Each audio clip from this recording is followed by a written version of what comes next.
Chapter 61, Marks of Possession. The sunlight streaked through my bedroom window as I blinked awake, my cheek pressed into the pillow. The first thing that greeted me wasn't peace or the leftover comfort of sleep. It was the faint ache along my neck. I sat up slowly, rubbing my face and trying to shake off the drowsiness. When I finally faced the mirror across the room, my breath caught. My reflection told a far more damning story than I'd expected. Bright, unmistakable, a trail of marks scattered over my neck like scattered petals. They were deep, vivid, the kind of marks that screamed claimed. I groaned and threw myself back onto the bed, covering my face with my hands. "Seriously, Roman?" I whispered to myself. The memories crashed back like waves refusing to retreat. Roman's ice-blue eyes, fierce and unyielding. His gripping hold on me, the drunken possessiveness that poured from every touch last night. "Run away again and I'll break both of your legs, little wolf." It was a threat, sweetened by the mix of fury and desperation in his voice. Roman, drunk or not, didn't make empty promises. My heart twisted just thinking about it. Those 3 months of escape, where I thought I could disappear, thought I could shake off his overprotective chains, felt like a distant memory now. Natalie had hidden me well, using her crescent wolf magic to cloak my scent. Roman searched everywhere. For 3 months, he was relentless. It wasn't until I resurfaced with my newfound strength that he finally cornered me. And yet, even with all the growth and power I'd gained during that time, facing him last night had reminded me of something crucial. Roman was still Roman, unyielding, powerful, and utterly incapable of letting me slip from his grasp. "Great," I mumbled, getting up and pointing an accusing glare at the reflection in the mirror. The marks glared right back. To make matters worse, my phone buzzed. Reluctantly, I picked it up, scanning the screen. Missed calls from strangers, but I knew exactly who was calling. Alexander. His persistence was becoming exhausting. Did he have nothing better to do? Rolling my eyes in frustration, I tossed the phone back onto the bed. I scanned my neck again, scowling at the purpling bruises that refused to be ignored. One hand reached absent-mindedly toward the top drawer of my dresser. Surely I had something that could cover all this? My hand brushed over a scarf and yanked it out. "Better than nothing," I muttered, hurriedly tying it around my neck. The moment I stepped into the living room, I froze. Roman's voice carried through the air like a blade cutting through silence. "I don't care about his intent," Roman growled. His back was turned to me as he stood rigid by the large window, the communicator in his hand. I crept closer, curiosity stirring inside me. "Desperation achieves nothing but mistakes," he continued sharply. His control was evident, his words calm, but dangerously so. Hunter's voice echoed faintly through the communicator. "Alexander's growing more insistent," he reported. "He's trying everything. Third-party mediators, diplomatic channels. He even reached out through lower-ranked alliances to mask his request. He's pressed for the mansion. He wants it for Grace's recovery." Grace's name made my hands ball into fists. Roman simply let out a soft, humorless laugh that chilled the room. "Grace needs it," Hunter added, hesitant. "He's not letting this go, Roman. He's burning resources just in the hope of a yes." "Good," Roman said flatly, his tone turning icier. "Let him burn through every resource they have. When desperation clouds reason, alliances fail. Perfect timing for Amber Pack's downfall." Hunter hesitated. "Should I make the rejection more formal this time?" Roman's response was immediate, his voice cutting like frost. "Don't waste too much effort. Deliver it cold and clear. No alliance. Nothing." He clenched his fist and then turned slightly, enough for me to catch the glint of determination in his sharp gaze. I stepped fully into the room, clearing my throat. Roman didn't turn, but his stance shifted slightly, acknowledging my presence. "Let's add some chaos to match the Winter Pack's current state," Roman said into the communicator, his voice grim and final. The call disconnected, and silence filled the space, at least until Roman finally spoke, his tone lighter now. "How long were you eavesdropping, little wolf?" My heart jumped at his words, and I took one cautious step forward. "Long enough," I shot back, folding my arms across my chest. He finally turned, his ice-blue eyes trailing over me. For a moment, his expression softened, but only briefly. His gaze stopped at my neck, or more specifically, the scarf tied awkwardly around it. "Scarlett." His voice curled low, soft but commanding. "Lose the scarf." I stiffened, clutching the fabric. "I don't have time for this. I'm heading to the healing center and—" He crossed the space between us before I could finish. His towering frame loomed as he leaned in slightly. "I wasn't suggesting," he said with quiet firmness. I gave him an exasperated look, pulling back and shaking my head. "Roman, please." His eyes narrowed slightly, his patience waning. Without warning, he swooped in and scooped me up entirely. "Roman, put me down!" I yelped, my hands instinctively pushing against the hard wall of muscle that was his chest. He ignored me entirely, carrying me straight to the kitchen. His grip was firm but gentle. When he set me down on the counter, I tried to wriggle free, but his hands found the edge of the scarf. In one smooth motion, he pulled it free. "Ridiculous," he muttered under his breath.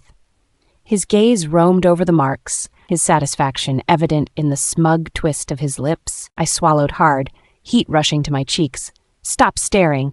He quirked a brow. "Does this bother you?" "Yes, more than I'd ever admit." I looked away, grabbing the nearest piece of toast and shoving it into my mouth to avoid answering. Roman's lips twitched with amusement as he leaned lazily against the counter.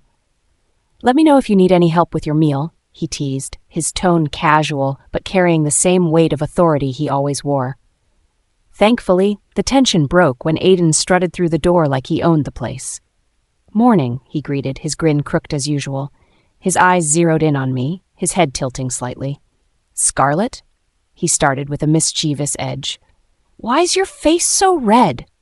"Shut up, Aiden," Roman interrupted, his voice laced with immediate disapproval.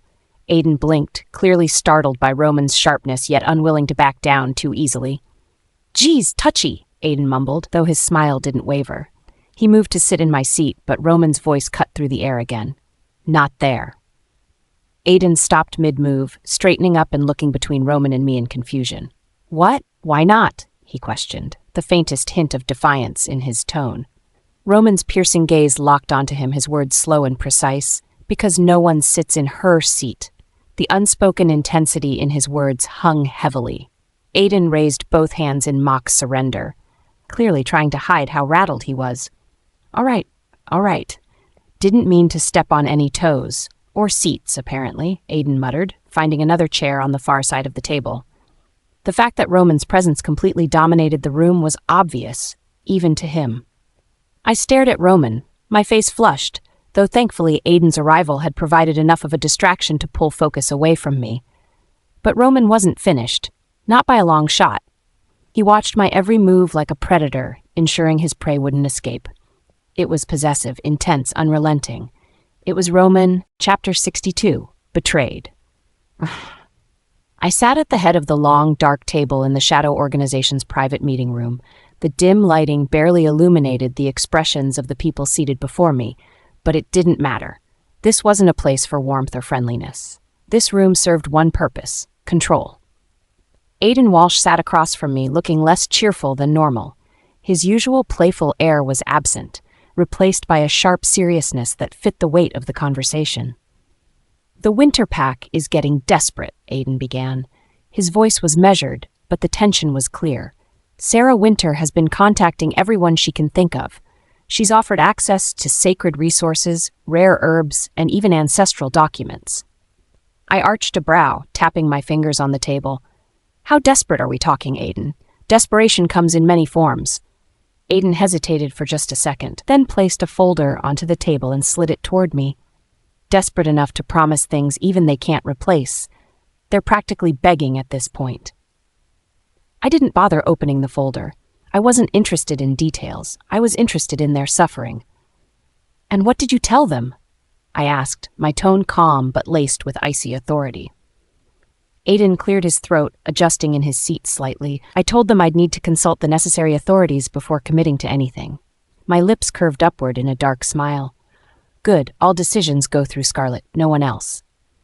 He looked at me, his gaze steady but uncertain. "You want them to grovel to her. You want them to be fully at her mercy. They need to know what it feels like to be powerless," I said coldly. "After everything they've done to her, this is deserved." Aiden frowned but didn't argue. "Sarah doesn't seem to understand who she's dealing with." they still believe Scarlett is someone they can outmaneuver through negotiations. "Then it's time to correct that miscalculation," I replied. "Every time they look at Grace fading away, I want them to remember who holds what they need. I want them to know it was Scarlett they tossed aside, and Scarlett who now holds their fate." He leaned forward slightly, speaking lower, though the firmness returned to his tone. "Scarlett won't agree to help. You know that as well as I do." "Of course not," I said darkly, my voice dropping. "I'm counting on it." Aiden swallowed, the weight of my words sinking in. He pinched the bridge of his nose briefly, a rare show of discomfort. "Roman, this feels excessive. This isn't just their downfall. Their pack could crumble under this pressure." "That will be their problem," I replied with cold finality. The room seemed to grow heavier, colder. Logan stirred beneath my skin, his power manifesting faint wisps of tension in the air. "You have your instructions," I said, standing abruptly. "Send Sarah a formal message. Make it clear that Scarlett oversees all decisions for Grace's treatment, and remind them." I paused briefly, leaning forward, allowing my ice-blue eyes to lock onto Aiden's. "Remind them what happens when you betray your blood." Aiden nodded, though his unease lingered in the wrinkles forming on his forehead. "Understood, Roman." I inclined my head slightly, signaling that the conversation was over, and walked out of the room. Behind me, I heard the quiet shuffle of Aiden gathering his things, but I paid it no mind. My thoughts were already ahead on what came next.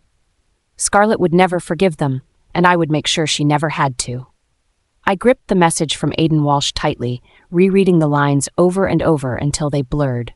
My vision swam with disbelief, tears burning unbidden at the edges of my eyes. All decisions regarding treatment must be approved by Scarlett Winters directly. The words felt like iron chains tightening around my throat.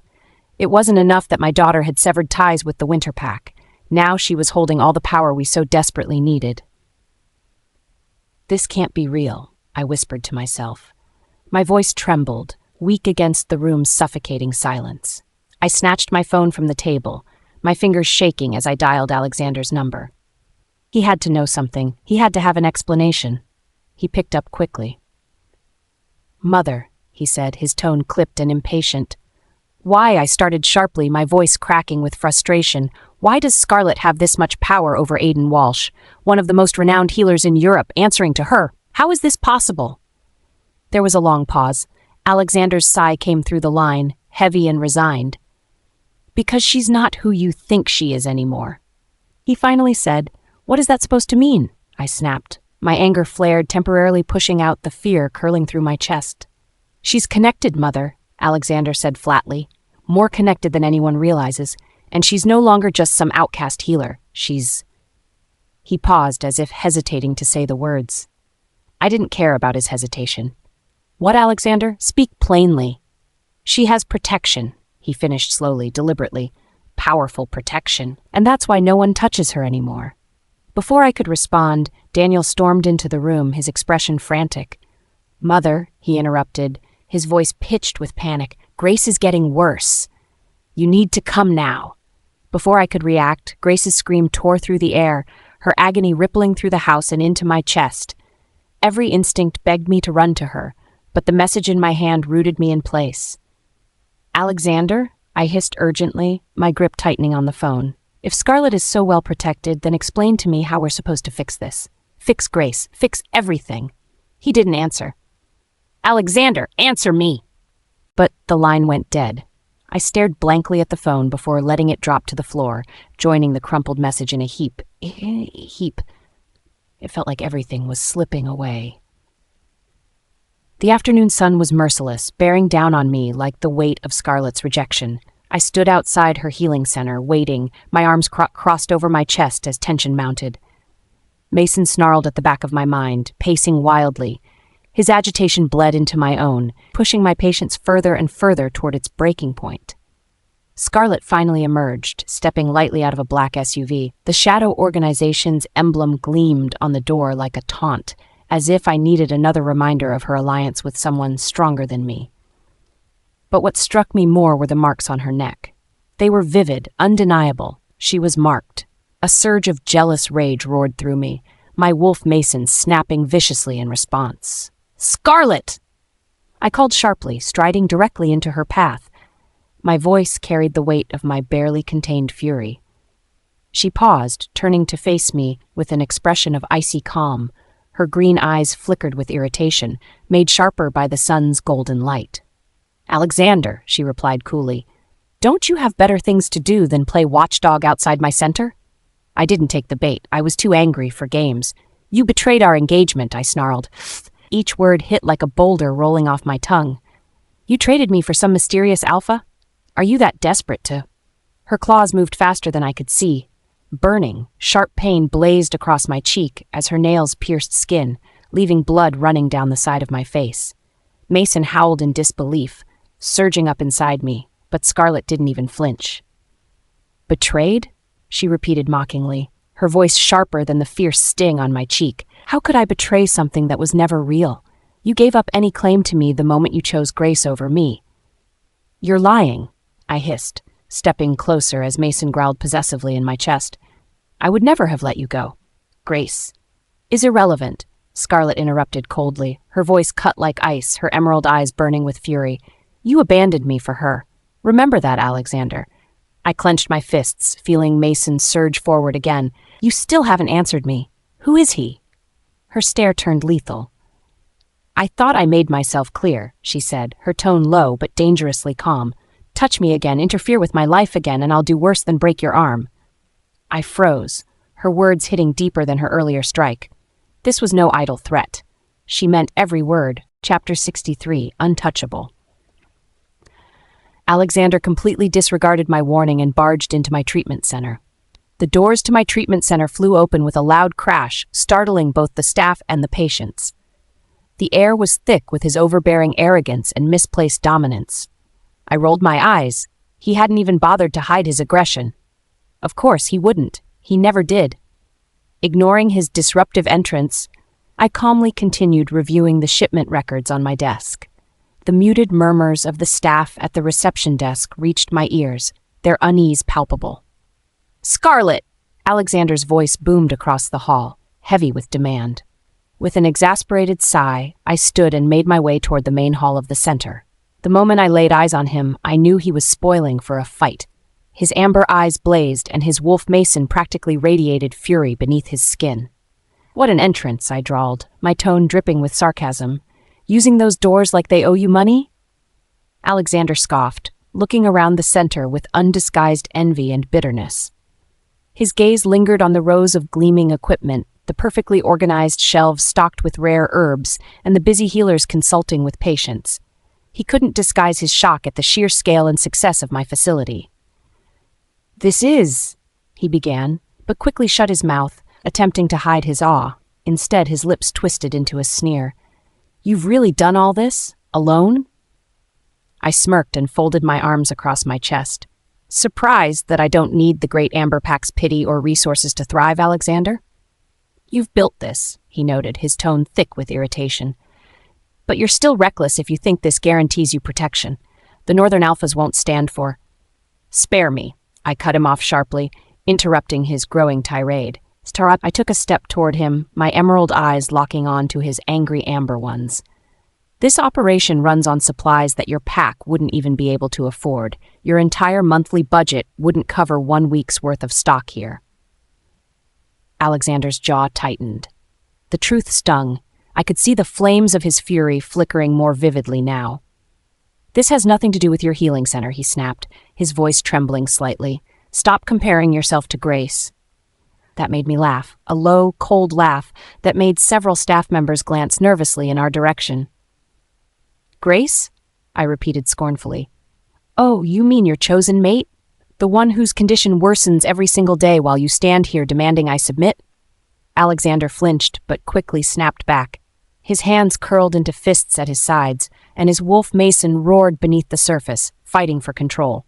Before I could say anything else, he suddenly raised his head, his eyes blazing with a new, unsettling determination. "I'll claim you right here, right now. I'll mark you as mine, Scarlett." My breath caught, not from fear, but from sheer shock. His words came out so boldly, so desperately, that for a moment I couldn't believe what I was hearing.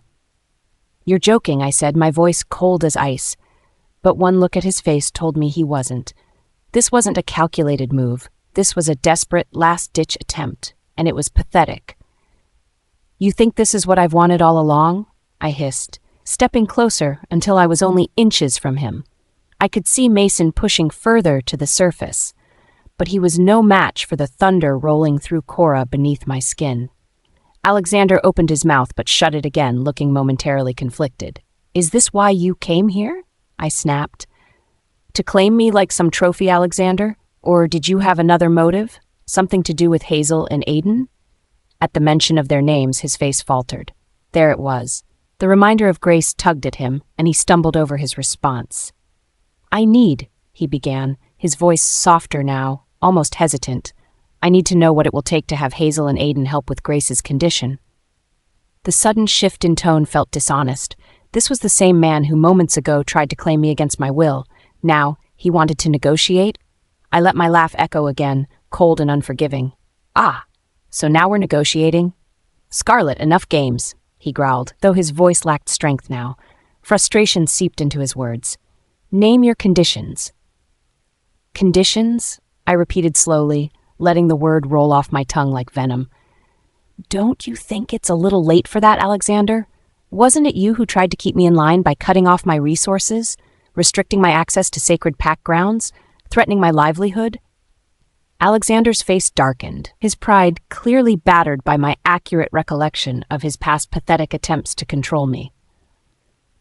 And now, I continued, stepping closer so our faces were nearly level, you think you can waltz in here and ask for assistance? What's your next move? Threaten to take down my healing center. My emerald eyes flashed dangerously. Because if that's the plan, let me save you the trouble. Alexander's throat bobbed as he worked to suppress his swelling anger. Mason clawed within him, but my wolf Cora loomed larger than his petty desperation. What do you want? He demanded abruptly, his voice cutting through the tension. Just tell me. Once again I laughed, a cold and humorless sound that sent a shudder through the space between us. I want complete independence, I said firmly. I want nothing from you, or your pack.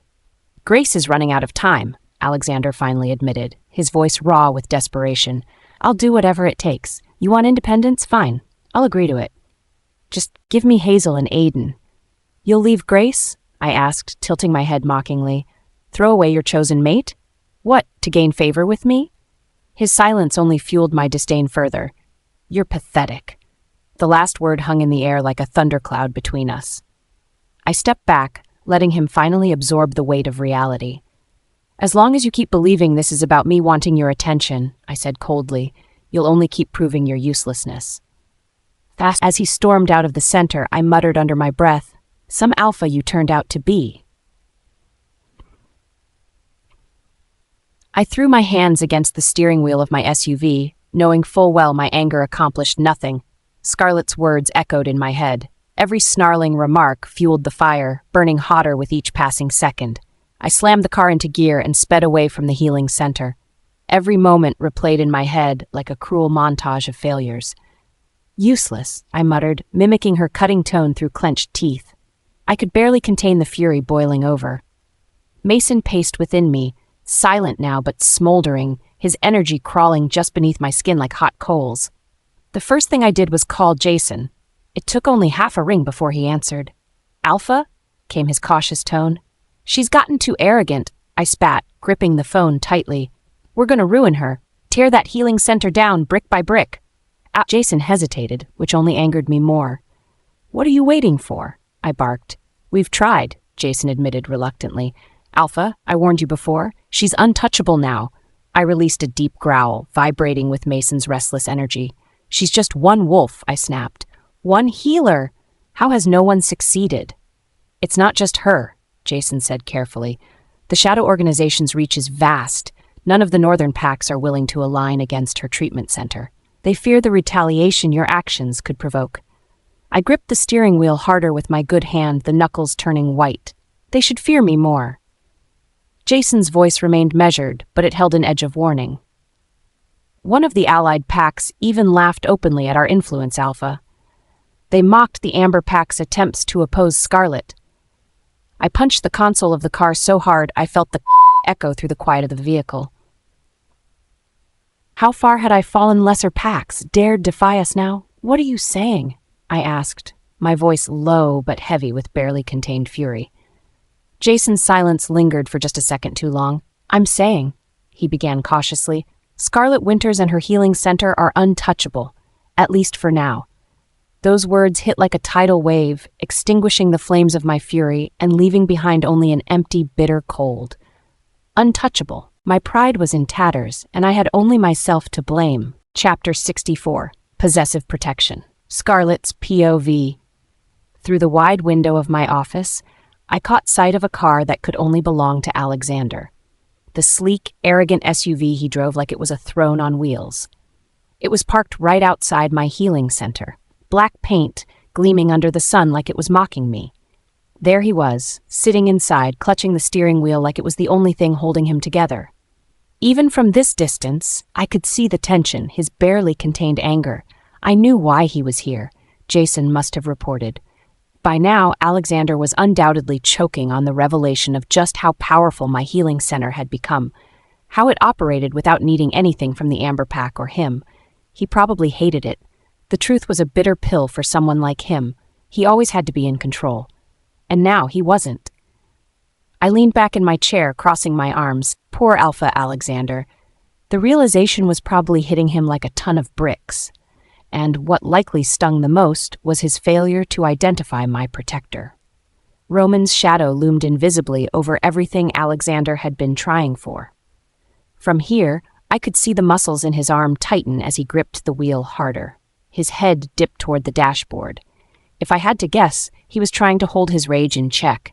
But we both knew how bad that temper of his could get. Let him stew, I thought. I had more important things to deal with. Sitting across from Emma at my favorite lunch spot, I could feel her gaze lingering on me before she even spoke.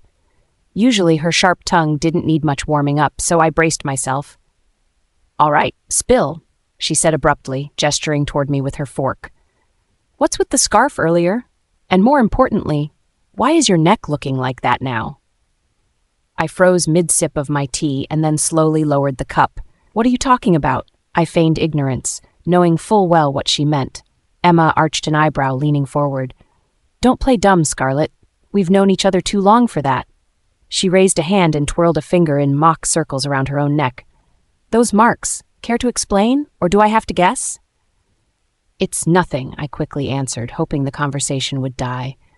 Training injury. Training injury? Emma echoed with an exaggerated laugh, so loud that the elderly couple at the next table turned to look at us. Girl, I'm a healer in training, okay? You don't fool me. Those are not training related.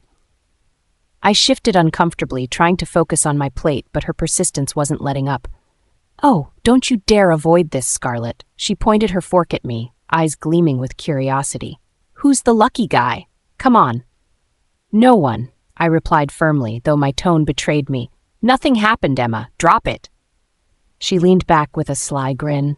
Right, nothing happened, but someone left their mark, that's for sure, and judging by the flavor of those marks, it wasn't just playful. Don't read into it, I mumbled, picking at my food. Emma sighed but dropped her teasing, for now. Still, I could see her mind turning, calculating. Thankfully, she shifted gears before I had to physically wrestle the topic away. Fine, keep your secrets, Emma finally said, though her smirk lingered. But something wild happened on my end, too. You won't believe the gossip I just overheard. Relieved by the subject change, I looked up. What is it now? Her playful demeanor shifted. Her expression grew serious. Daniel Winter, she said flatly.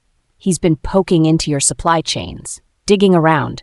Apparently, Sarah sent him on this nice little mission to mess with your business. I coldly chuckled. Of course, Sarah would. The woman couldn't tolerate losing control of me, even after all these years. What's their angle this time? I asked, tone sharp. Emma frowned. I think they're trying to pressure your suppliers into dropping you. Maybe even threaten your connections behind the scenes. They're desperate. They've been desperate for a while, I said with a dismissive shrug. But the thing they keep forgetting is, I've prepared for this. Emma grinned.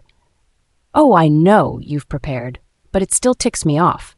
She stabbed at her salad with unnecessary force. It's like they never learned their lesson.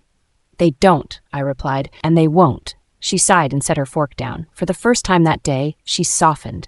Her voice lost its bite. Look, she started slowly. You're strong, Scarlett. No one would argue that. But don't carry all of this alone, okay? You've got people. She motioned to herself with both hands. Me. This is what I'm here for. Her sincerity caught me off guard. Emma wasn't usually one to focus on emotional confession, but her words hit me deep. I know, I said quietly, busily, and it means more than you think.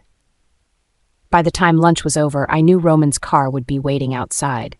Call it a gut feeling or just evidence of his meticulous timing. Either way, there it was, parked neatly at the curb. Emma nudged me with her elbow as we stepped out. Wow, look at that. Pickup service too, huh? He's really going all out. I rolled my eyes. Don't start, Emma. Oh, I'm starting, she shot back, clearly enjoying herself. Personal security, high-end cars? Does your brother have an application process? Because I could use this level of devotion in my life? Not everything is as perfect as it looks, I muttered, though she barely seemed to notice. Emma gave a dramatic sigh. Right. I'm sure it's all very complicated. She winked at me, still grinning. Enjoy your ride, Miss Untouchable. She vanished down the street before I could come up with a retort. I climbed into the car, ready to settle into the seat and pretend the last hour hadn't been dedicated to Emma's relentless teasing. But before I could even blink, Roman's hand reached out and pulled me off balance. No, I gasped softly, but it was too late. He pulled me directly onto his lap. Again, I stiffened, heat rushing through my entire body. The position was too intimate, too charged. I was sitting across him like I belonged there. Roman, I started, voice low and cautious. What are you? His ice blue eyes met mine, sharp and vivid. There was no teasing in his expression now. Just focus. Intent. His hand reached up, brushing lightly against my neck. Goosebumps rippled across my skin as his thumb traced the undeniable marks he'd left. The ghost of a smirk tugged at his lips. Training injuries? He asked softly. His voice carried just enough disbelief to make my heart skip. For a moment, I was frozen. His tone, the way his hand lingered, the way his eyes bored into mine. It was overwhelming. I tried to recover, clearing my throat. Yes, I said quickly. Too quickly. Training injuries. Roman raised an eyebrow, clearly unconvinced. Training leaves you bruised like this? His thumb pressed slightly, just enough to make his meaning clear. My face burned, and I could feel the embarrassment twisting in my stomach. Drop it, I muttered, looking away. But Roman didn't move. He didn't drop it. If anything, his focus sharpened. His expression softened just enough to be disarming. Little wolf, he said gently, his voice dipping, don't lie to me. I inhaled deeply, trying to find the will to push him away, but his hand slipped to my jaw, his touch gentle, and my strength faltered. Chapter 65. She has my full protection. Roman kissed me again. His lips moved with a hunger that I couldn't resist, commanding yet subtle, heated yet controlled. My hands rested on his chest, a steady barrier between us that grew weaker with every second his lips melded against mine. I could feel the steady thrum of his heart under my palms, syncing with the erratic beating of my own. Roman? I broke the kiss, my breath uneven, my voice trembling as I forced space between us. His icy blue eyes, so piercing and filled with unspoken promises, bore into mine. We need to keep some distance, I stammered. At least until the formal mating ritual. This feels improper, he finished with a sly tilt of his lips, stepping closer as his towering frame loomed over me. His fingers grazed my chin, lifting it so I couldn't avoid his gaze. There was a possessiveness in his eyes that sent a shiver down my spine. Yes, I whispered, my hands reflexively pressing against his chest to stop him from closing the distance again. It's how you raised me, remember? You always emphasized discipline, restraint, propriety. His laugh was low and rich, a sound that ignited something dangerous deep within me. Discipline? Restraint? Since when have you ever truly followed my teachings, little wolf? His smile deepened as I fumbled to formulate a response. The words caught in my throat. Did I always follow his teachings? No, not always. He tilted his head, a teasing edge in his voice. You, Scarlett Winters, obedient? He paused, leaning closer. Really now. The smirk he wore was maddening, but it was also devastatingly attractive. I felt heat rise to my face and quickly turned away from him, creating distance between us as I crossed the room. "That's not the point," I snapped, though my tone lacked the sharpness I intended. "It's just, we're not supposed to. Not yet." He followed me, slow and deliberate. "Fate doesn't care about supposed to, Scarlett," he said, voice soft but laced with authority. He stopped just behind me, his warmth surrounding me like an invisible tether. "The moon goddess herself binds us, brother and sister by circumstance, mates by destiny." I froze, his words slicing through the air between us. I bit my lower lip, caught between guilt, confusion, and the undeniable pull I felt toward him.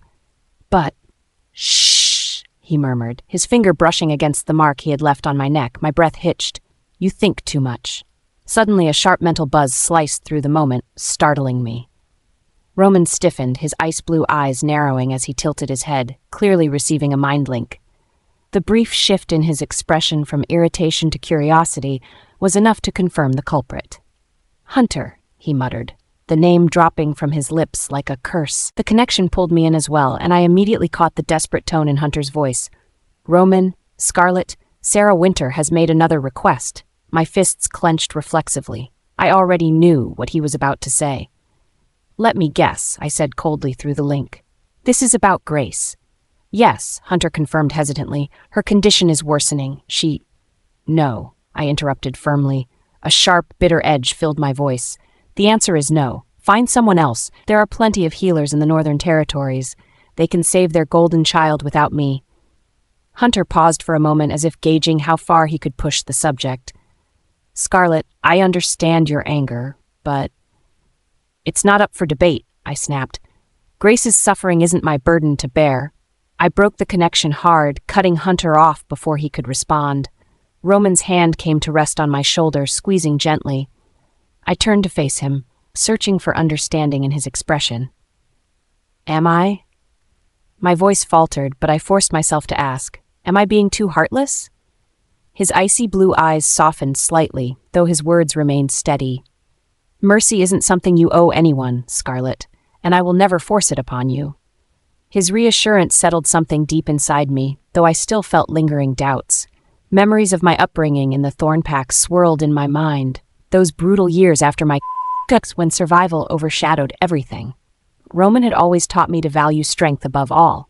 Compassion was optional, but strength was necessity. "After what they've done to you," he added, his voice dropping lower, colder, "no one would blame you for turning your back on them." I nodded stiffly, more to myself than to him. He was right. Grace and Sarah were only reaping what they had sown. Later that night, back at the seaside mansion, I found myself once again in Roman's arms, though this time with far less resistance. He carried me inside effortlessly, ignoring my protests, just as he always had when I was a girl in the Thornpack. "Roman," I exclaimed half-heartedly, squirming in his hold. "I'm perfectly capable of walking, and I'm perfectly capable of carrying you," he shot back, his tone light yet commanding. "It's faster this way." Behind us, Hunter trailed quietly, his expression a mix of resignation and relief. I could only assume that our apparent reconciliation had calmed whatever tension he was feeling. Once inside, Roman set me down gently, his hand brushing against my waist for just a moment longer than necessary. I looked up at him, ready to protest again, but his gaze softened me instantly. "You should rest," he said, his voice firm but kind. "Hunter and I have business to handle." I nodded without argument this time, surprisingly content to follow his instruction. The earlier doubts that lingered in my mind had been temporarily pushed aside. Roman's unwavering presence had that effect on me, grounding me in a way nothing else ever could. Seated in my study, I found it difficult to concentrate. Hunter's voice droned on, detailing threats, strategies, and intelligence, but my mind kept drifting back to Scarlett. Through our mate bond, I could feel her peaceful rest, which both comforted and distracted me. "Roman?" Hunter murmured, pulling my attention back to him. He placed a stack of reports on the desk. "You're not listening." I leaned back in my chair, steepling my fingers as I met his concerned gaze. "Something important?" "Yes," he answered stiffly. "Nathan Blake may not be directly involved, but we've uncovered ties between Grace's biological father and Lucas Gray's rogue pack." The name sent a spark of rage through me. "My wolf, Logan, stirred beneath my skin, flooding me with a surge of latent energy and protective fury. "Lucas," I said slowly, my voice low and controlled. "He dares interfere?" "It seems so," Hunter confirmed. "Though we haven't yet pinpointed his exact plans. What's certain is that Grace's condition has indirectly created an opportunity for him." My ice-blue eyes burned with feral intensity as I processed this news. Logan growled restlessly within me, his instincts pushing me to strike preemptively, to crush any potential threats to Scarlett. "Scarlett doesn't need interference," I said finally, my tone sharp and decisive. "Let her handle the winter pack as she sees fit." Hunter looked hesitant. "Sir, with Alexander growing more unstable?" "She has my full protection," I interrupted coldly. "Alexander, Lucas, Nathan, none of them have the power to harm her now." Hunter nodded, his unease gradually fading. He placed the final report on my desk before stepping back to await further instructions. Chapter 66, A Mother's Desperation. Roman kissed me softly on the forehead before leaving for his study to handle business. The slight touch lingered as I rested on the bed, the warmth of his presence wrapped around me like a fragile but protective shield.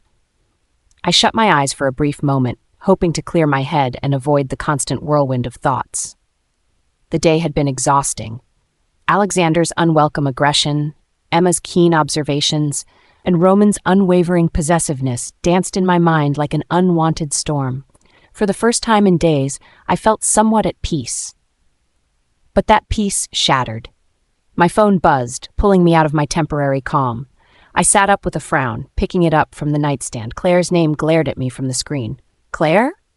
I answered, already sensing the trouble. "Scarlett, thank goodness," she began hurriedly, her voice tight with stress. "Listen, we have an issue at the center. 2 different shipments arrived at once, but half the items from the Eastern Territories weren't labeled properly. And the newer staff, they're overwhelmed." I could practically hear the chaos in the background of the call, shouting, people scrambling, and the faint, steady hum of frustration. "What?" I groaned. "Didn't we already set protocols for this sort of thing?" "We did, but they're panicking," Claire admitted with a sigh. "This is a mess, Scarlett. We could really use your input right now." "I trained them better than this," I snapped, my frustration pouring out. "I know," Claire replied, guilt clear in her tone. "But—" "I'll call back in an hour," I said sharply, cutting her off. "Sit the team down, calm them, and remind them of the protocol. I'll sort it out if it's still unresolved." The call ended, but my phone buzzed again before I could take another breath. This time, the number was unknown. I knew better than to pick up unwanted calls, but something told me I wasn't going to get peace until I did. "What now?" I demanded as I answered. The voice on the other end was weak and trembling. "Scarlett, it's me," came the soft yet strained tone of none other than Sarah Winter. I froze, my anger flaring instantly. Of all the people I wanted to hear from, Sarah Winter sat at the bottom of the list, buried deep under layers of bitterness. I nearly ended the call right then, but curiosity, laced with a hint of irritation, made me pause. "What do you want?" My tone was icy, cutting through like a blade. "Please, just hear me out," she pleaded, her voice carrying desperation. "It's about Grace. She's not improving. Aiden said the silver poisoning is worsening. Scarlett, I wouldn't ask if it wasn't." "No." My answer was immediate and uncompromising. "Scarlett, please," she begged. "She doesn't have much time left." My chest tightened for a fraction of a second as her frantic tone squeezed through. Then it quickly dissolved, replaced by the familiar bitterness that surged whenever I thought of her. "You think I care?" I replied coldly. "You think Grace's suffering means anything to me after everything she's done?" Her voice cracked as she tried to formulate a response. I know I failed you," she whispered, guilt heavy in her words. "I didn't raise you how I should have, but I still—" "You still what?" I snapped, cutting her off. "Loved me? Acted like I was your daughter?" "Oh wait, no. That was Grace, your precious, perfect Grace." My words dripped with venom as years of pain and anger clawed their way out. Her weak protests only fueled my rage. "Do you even remember the first time Grace orchestrated my near death?" I demanded. "She set rogues on me, Sarah. Rogues. I was barely a teenager, and I came back bleeding, half-conscious. And do you know what you did?" My voice grew louder, angrier as the memories flooded back. "You punished me. You didn't even ask what happened. Grace told you her lies and you ate them up like the blind fool you were." "That's not true, isn't it?" I spat. "Even when Grace admitted the truth, you did nothing. Nothing but blame me. Somehow it was my fault. Always my fault." Sarah's breathing grew uneven as my accusations crashed down on her like a relentless tide. I believed her because," she stammered, struggling to defend herself, "because I didn't know any better." "Then why didn't you know better the second time? Or the third?" My emerald eyes burned with fury, even though she couldn't see them. "Do you think I forgot, Sarah? Do you think those scars healed?" "I admit it," she said weakly through another sob. "I didn't know how to handle things back then. I wasn't strong enough to manage both of you. Grace needed more care." It was like a fire exploded in my head. "Grace needed more care?" I repeated, my voice laced with disbelief and anger. "She was a parasite, Sarah. She used you, manipulated you, and dragged me through hell every chance she got. The only difference is, now the silver poisoning is catching up to her, and you want me to fix it." "It's not for me," Sarah choked out.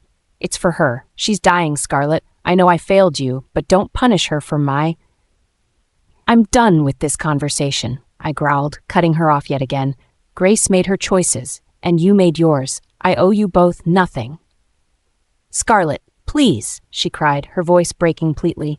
I just want to make this right." "Make it right?" I repeated bitterly. "You're a few decades too late for that, Sarah." Without giving her another chance to reply, I pressed the end button, my hand nearly shaking with rage. Every nerve in my body buzzed as I stared at the blank screen. The room felt suffocating as memories I'd long buried screamed to the surface. I barely noticed the soft knock against my door until it pushed open. Roman stepped inside, his piercing ice-blue gaze immediately locking onto me. As always, his presence was commanding, but this time his expression held concern. He took one look at me, and I could tell he knew something was wrong. "Who was it?" he asked, his voice calm but firm. I rubbed at my temples, not wanting to relive the conversation. "Sarah?" His expression darkened instantly, his shoulders tensing. What did she want? To beg for Grace, of course. My smirk was humorless as I stared out the window. What else? Roman crossed the space between us and placed a hand on my shoulder. His warmth was steady, grounding me in a way nothing else could.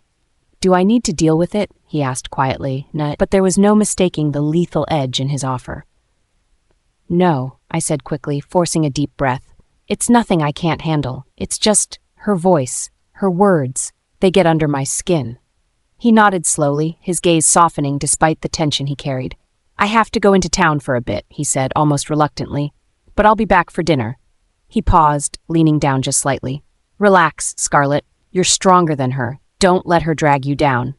I nodded, swallowing back the knot in my throat. "I won't." When he left, the room felt both calmer and emptier. His words lingered, settling the turmoil in my chest as I straightened my shoulders. Sarah wouldn't win. Not now. Later, as I was shuffling through paperwork, my phone buzzed again. Emma's name flashed across the screen this time. "Emma?" I answered, relieved to hear a friendly voice.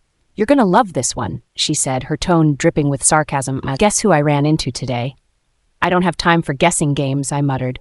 "Just tell me." "Sarah Whimper," Emma replied, and immediately my interest piqued. She was outside Grace's room at the Amber Pack's medical facility, and, you'll love this, she wasn't alone. "Who else?" I asked, already guessing. "Alexander," Emma said with a laugh. They looked defeated, like the world finally decided to hand them a taste of what they've given. I leaned back in my chair, letting the satisfaction wash over me. "Really?" "Yep," Emma confirmed, "and if I had to guess, Grace's condition is probably what's breaking them. She didn't look well." "Good," I said simply, a cold smile tugging at my lips. Emma hesitated for a moment, then added softly, "They've run out of strategies, Scarlett. Their desperation shows on their faces." "I figured as much," I replied coolly. "And still I feel nothing." Emma hummed approvingly. "Good, because they don't deserve your pity." Chapter 67, Desperate Measures. Grace lay in the sterile hospital bed, her frail form almost swallowed by the stark whiteness of the sheets. Her once vibrant beauty was now a shadow of itself, her skin stretched painfully tight over her bones. The silver poisoning racked her body, faint metallic streaks snaking under her translucent skin. Every so often, a low groan of pain escaped her lips, sending another dagger of helplessness through my chest. I sat hunched in a chair beside her, unable to look away. My hand twitched, clenching and unclenching, as if there might somehow be something I could do to fix this. But there wasn't. I was left with nothing but the sight of my mate burning alive in her own skin, tormented from the inside out. And, no matter how hard I tried to bury them, Scarlett's emerald eyes and cruelly mocking words haunted me. She was untouchable. Her power loomed large, casting me in shadow. But that wasn't the worst part. I had nothing to offer Grace, not comfort, not healing, and certainly not the answers she so desperately needed. Alexander. Sarah's trembling voice startled me, pulling me back to the present. I turned slightly, noticing her pacing the length of the room like a trapped animal. Her usually composed face was drawn, her hands wringing together as though they could physically twist the situation into a solution. She stopped suddenly, her panicked gaze locking onto mine. "You have to do something," she said, her voice cracking. She stepped closer, her desperation thick in the air. "Aiden Walsh, Hazel, someone! You have to convince her." I didn't react. "Alexander," she said sharply, her tone rising with frustration. "Scarlett will listen to you. She has to. There's still something between you two, isn't there? Something you can use?" My jaw tightened at her words. Scarlett had made her feelings abundantly clear, and whatever bond we once had was long shattered. The humiliation of our engagement's failure burned beneath my skin. "Scarlett doesn't listen to anyone, Mother," I said finally, my voice low, bitter. I gestured toward Grace, lying still except for the faint rise and fall of her chest. "And she definitely won't bend for this." "You can't give up," Sarah snapped, her frustration clear. She whirled around, pacing again, her steps erratic and uneven. "You're alpha of the Amber Pack. You're supposed to lead, to make things happen. How are you just sitting here while Grace, your mate, is suffering like this?" Her words hit like jagged stones, but they failed to provoke the reaction she clearly wanted. Instead, I dropped my elbows onto my knees, running a hand roughly through my hair. "What do you expect me to do?" I spat, more at myself than her. Roman Thorne made it very clear what would happen if I tried to approach Scarlett again. "Do you think I've forgotten how he broke my arm?" I flexed my injured limb instinctively. The dull ache was a constant reminder of my powerlessness. "This isn't about you or your pride, Alexander," Sarah hissed, stepping closer. Her pale blue eyes were sharp, cutting into me with the weight of her emotions.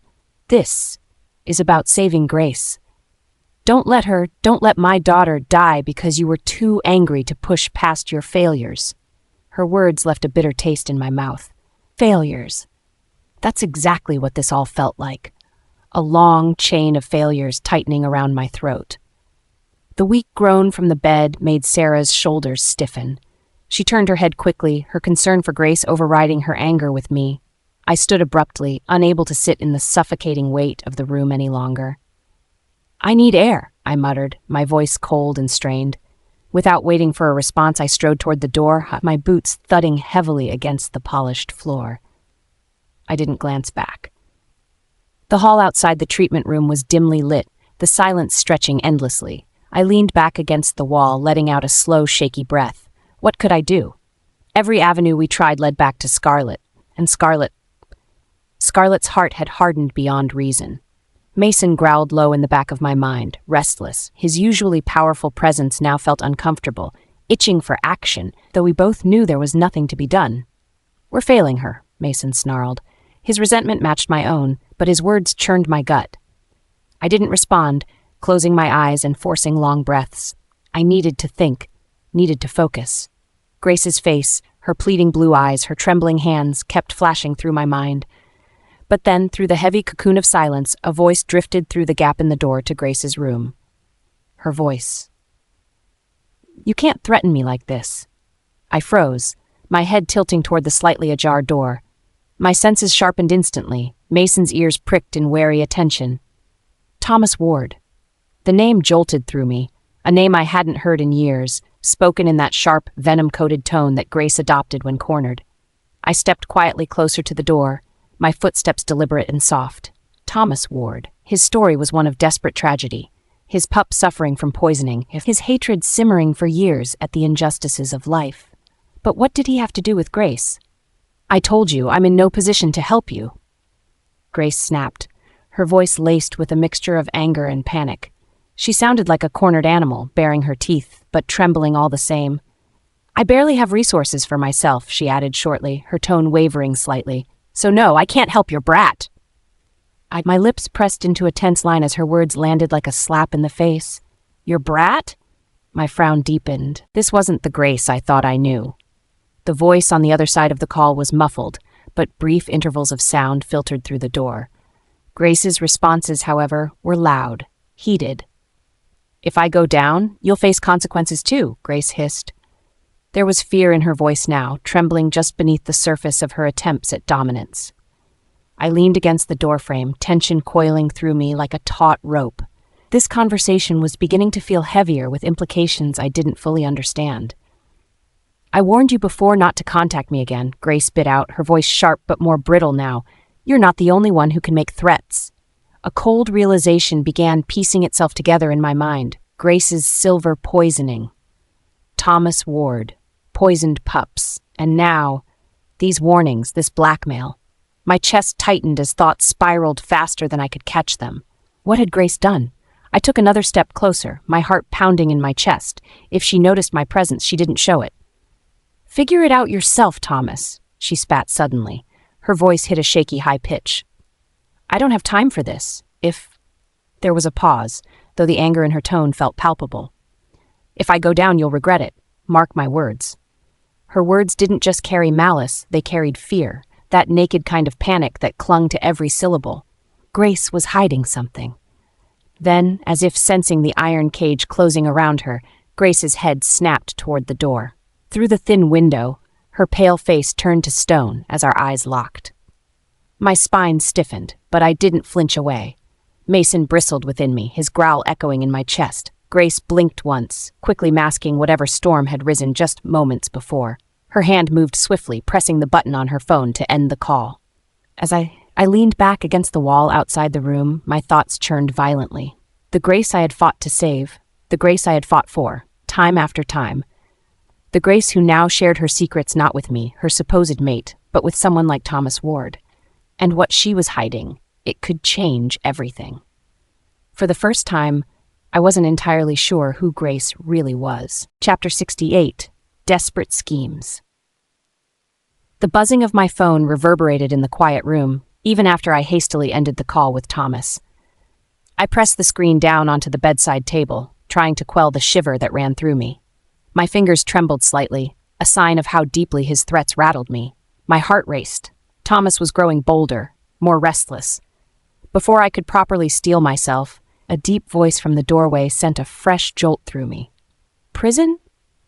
My head snapped up. Alexander stood there, leaning against the doorframe, his arms crossed and his amber eyes sharp, scrutinizing every detail of my reaction. His tone wasn't loud, but the suspicion it carried threatened to chip away at my fragile composure. How long had he been standing there? My stomach clenched. Oh, I blurted quickly, forcing a small, shaky laugh. It's nothing, really. I waved my hand dismissively, even as my body betrayed me with a slight tremor. Just some mischievous wolf spreading rumors. I told him I'd bring in the authorities if he didn't stop. Alexander didn't say anything at first. His gaze didn't waver, pinning me down like a hawk studying prey. The silence stretched painfully long, and the pressure bore down on me. My pulse thudded loudly in my ears. I bit the inside of my cheek, trying to channel my fear into the persistent pain simmering from the poison. Really? Alexander said finally, his voice calm, but his expression hard. That's all it was? I nodded weakly, letting my shoulders slump as if in exhaustion. Yes, just a little misunderstanding. His eyes narrowed slightly at my avoidance, making my skin crawl. He didn't believe me. Not entirely. I could see it in the tight set of his jaw, in the way his gaze flicked toward the phone on the table. I don't like when people lie to me, Grace, he said, his voice dropping lower. The warning in his words sent a cold chill down my spine. I swallowed thickly, my throat dry. My hands instinctively curled around the blanket, and with a soft, pitiful whimper, I let my body sag further into the bed.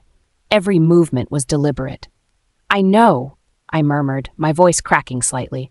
My eyes burned as I tried to summon tears, not that it was hard. My body, frail and racked with pain, made the act of looking pitiful all too easy. I didn't mean to worry you, Alexander. I didn't want to add to your burden. His brows furrowed at the word burden. The edges of his anger dulled just slightly, just enough for me to press further. I played on his guilt, on his protective instincts that had always been my shield against his wrath. I've let you down, haven't I? I continued, my voice soft and trembling. Slowly, I dropped my gaze to my lap, my hands twisting nervously in the cover. I'm so sorry, I just wanted to handle it without bothering you, but... Stop, Alexander cut in abruptly, raising a hand. My breath hitched. For a moment I thought I'd gone too far. But then he let out a heavy sigh, rubbing a hand down his face in frustration. His shoulders slumped slightly as he sat down beside the bed, the weight of his presence making the mattress dip. Grace, he muttered, glancing back toward me. His tone softened just enough to drive away the worst of my panic. You know you don't have to deal with anything alone. If someone is bothering you, you tell me. You don't get to keep secrets, not from me. I won't, I whispered, nodding quickly, as if my agreement could cement his trust again. I promise. He studied me for another long moment, but the edge in his gaze had dulled. He didn't trust me entirely, that much was clear, but he cared too much to push further. For now, his doubts were buried beneath his concern for my well-being. I leaned back weakly against the pillows, letting out a small sigh. My body still ached from head to toe, and every movement felt like dragging heavy chains, but I couldn't focus on the poison now. I had to direct the conversation, keep his mind occupied with something else. Alexander, I began hesitantly, my voice light and careful, almost as if speaking too loudly would shatter the room's fragile calm. He tilted his head toward me, his sharp amber eyes locking onto my face. Yes, he prompted, his tone guarded. I hesitated, letting my hand drift to my temple as I pretended to gather the energy I barely had. I was wondering, would it be possible for me to leave here soon? Leave? He repeated, frowning. I nodded slowly, careful to show just the right amount of hesitation. It's just the smell of all these herbs. It's suffocating sometimes, and the healers. My voice trailed off purposefully, as though saying more would take effort I didn't have. Alexander frowned deeply, glancing around the room. I knew what he was thinking, how much effort and time had gone into ensuring this space was as comfortable and private as possible. But I also knew he'd misunderstand my words as dissatisfaction rather than manipulation. You need the best healing environment possible, he said flatly. Yes, I know, I murmured softly. And I truly appreciate everything you've done for me, Alexander. But I can't help thinking that maybe the seaside mansion you're trying to acquire would be better suited. It'd be private, quiet. The air would be fresher there. He stiffened slightly at my words. My heartbeat quickened as his expression darkened. His gaze flicked away from me, but his jaw was tight, his posture rigid. I'm still working on it, he muttered, his tone clipped. My chest tightened, though not from the poison this time. What was taking so long? I had depended on his promised success, leaned on it as a lifeline for my survival in the pack. Without that mansion, where would I stand? But I hesitated, reaching out to timidly touch his hand. His gaze snapped back toward me, and I quickly pulled my hand back as though retreating from a flame. I mean, couldn't we move forward with it? I feel like it would make such a difference. The seaside view alone would... Grace, he interrupted sharply, his eyes narrowing. I told you. I'm working on it. The edge in his tone stung, but I nodded obediently, lowering my gaze and shrinking back into the bed. I understand. I bit my lip, trying to muster more sympathy from him. Alexander wasn't an easy man to handle when he felt cornered, but I knew how to shift the winds in my favor if I could just keep him focused on Scarlett. Alexander, I began again, my voice trembling slightly with feigned hesitation. Do you think I could see Scarlett? The silence that followed was icy and immediate. His amber eyes darkened, his glare sharp enough to pierce stone. And why? He growled, his voice low and dangerous. Would you want to do that? My hands fidgeted nervously against the blanket, though I tried to keep my expression innocent and timid. I feel like there's been a misunderstanding about everything, especially at that territory council meeting. I added carefully, watching his reaction. His glare didn't ease entirely, but his posture shifted slightly. He folded his arms across his chest, leaning back in his chair as his gaze bore into mine. "Misunderstanding?" he repeated, skepticism clear in his tone. "Yes," I said, nodding weakly. I adjusted my position on the bed, wincing as though the effort strained me. I think, perhaps, she misunderstood my intentions, and Daniel's actions might have made everything worse. Alexander's eyes narrowed, his suspicion written all over his face. "And you think apologizing will fix things?" "I just want to clear the air," I said with a small, fragile smile, "for the pack's sake." His silence spoke volumes. His jaw worked, clenching and unclenching as he thought. "She won't meet with you," he said finally, shaking his head. "Maybe not," I conceded meekly. "But I have to try, for the good of the pack." Alexander scoffed, though his rigid posture softened slightly. His protectiveness toward me was still intact, even if shadowed by his doubts. The moment Alexander stepped out of the room, my breath rushed out in a shaky gasp. My hands pressed against my pounding chest as I tried to center myself. The plan was hanging by a thread, and I knew it. Alexander was only moments away from piecing together that something was horribly wrong. As if on cue, my phone buzzed again. I reached for it shakily, my stomach flipping at the name on the screen. "Time's running out. My child's dying. Pay up, or I'll expose everything," read the message from Thomas Ward. My hands tightened around the phone, my knuckles white. I could feel the walls closing in. Thomas wasn't bluffing anymore. He was desperate. Desperation made him volatile, and that made him deadly. Tucking the phone beneath the pillow, I tried to summon some sense of calm. But the lingering presence of Alexander's suspicion weighed heavily on my mind. If he found out about my role in Scarlett's attack, if he connected the dots between Thomas and me, I would lose everything, including his protection. Chapter 69, Deadly Confrontations.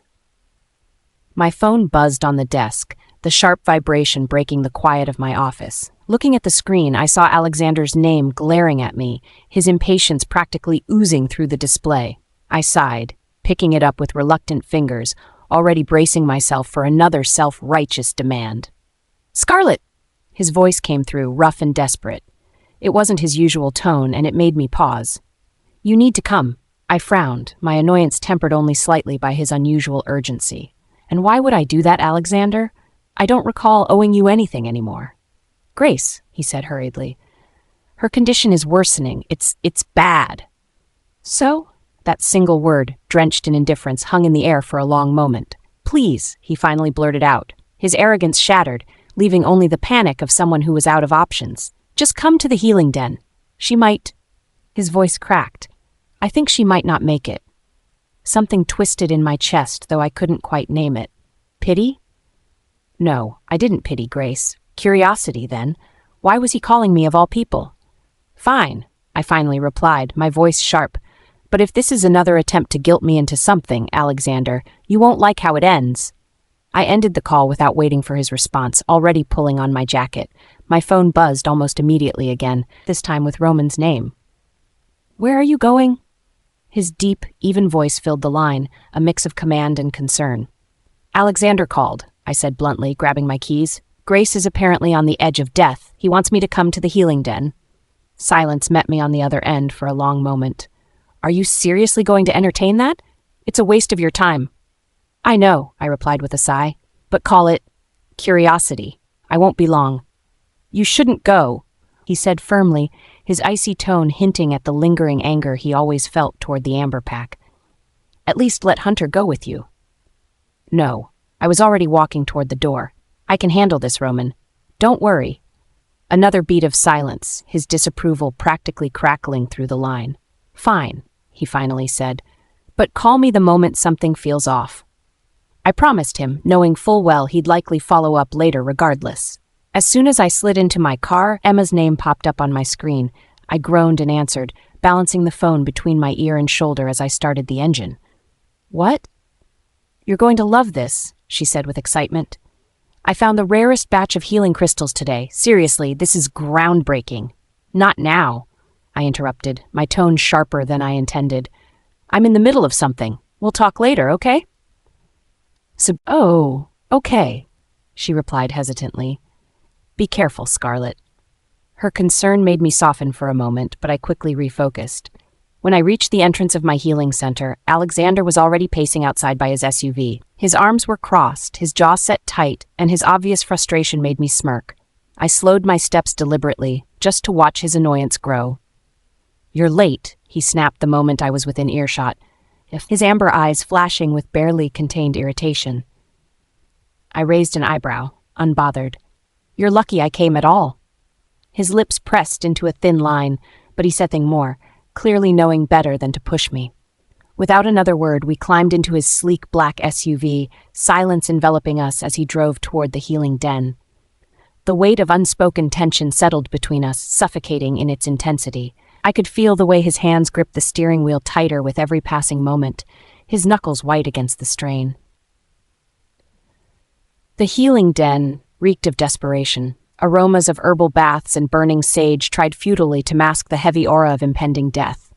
Grace lay on the central healing stones, her once ethereal beauty now a horrifying reflection of decay.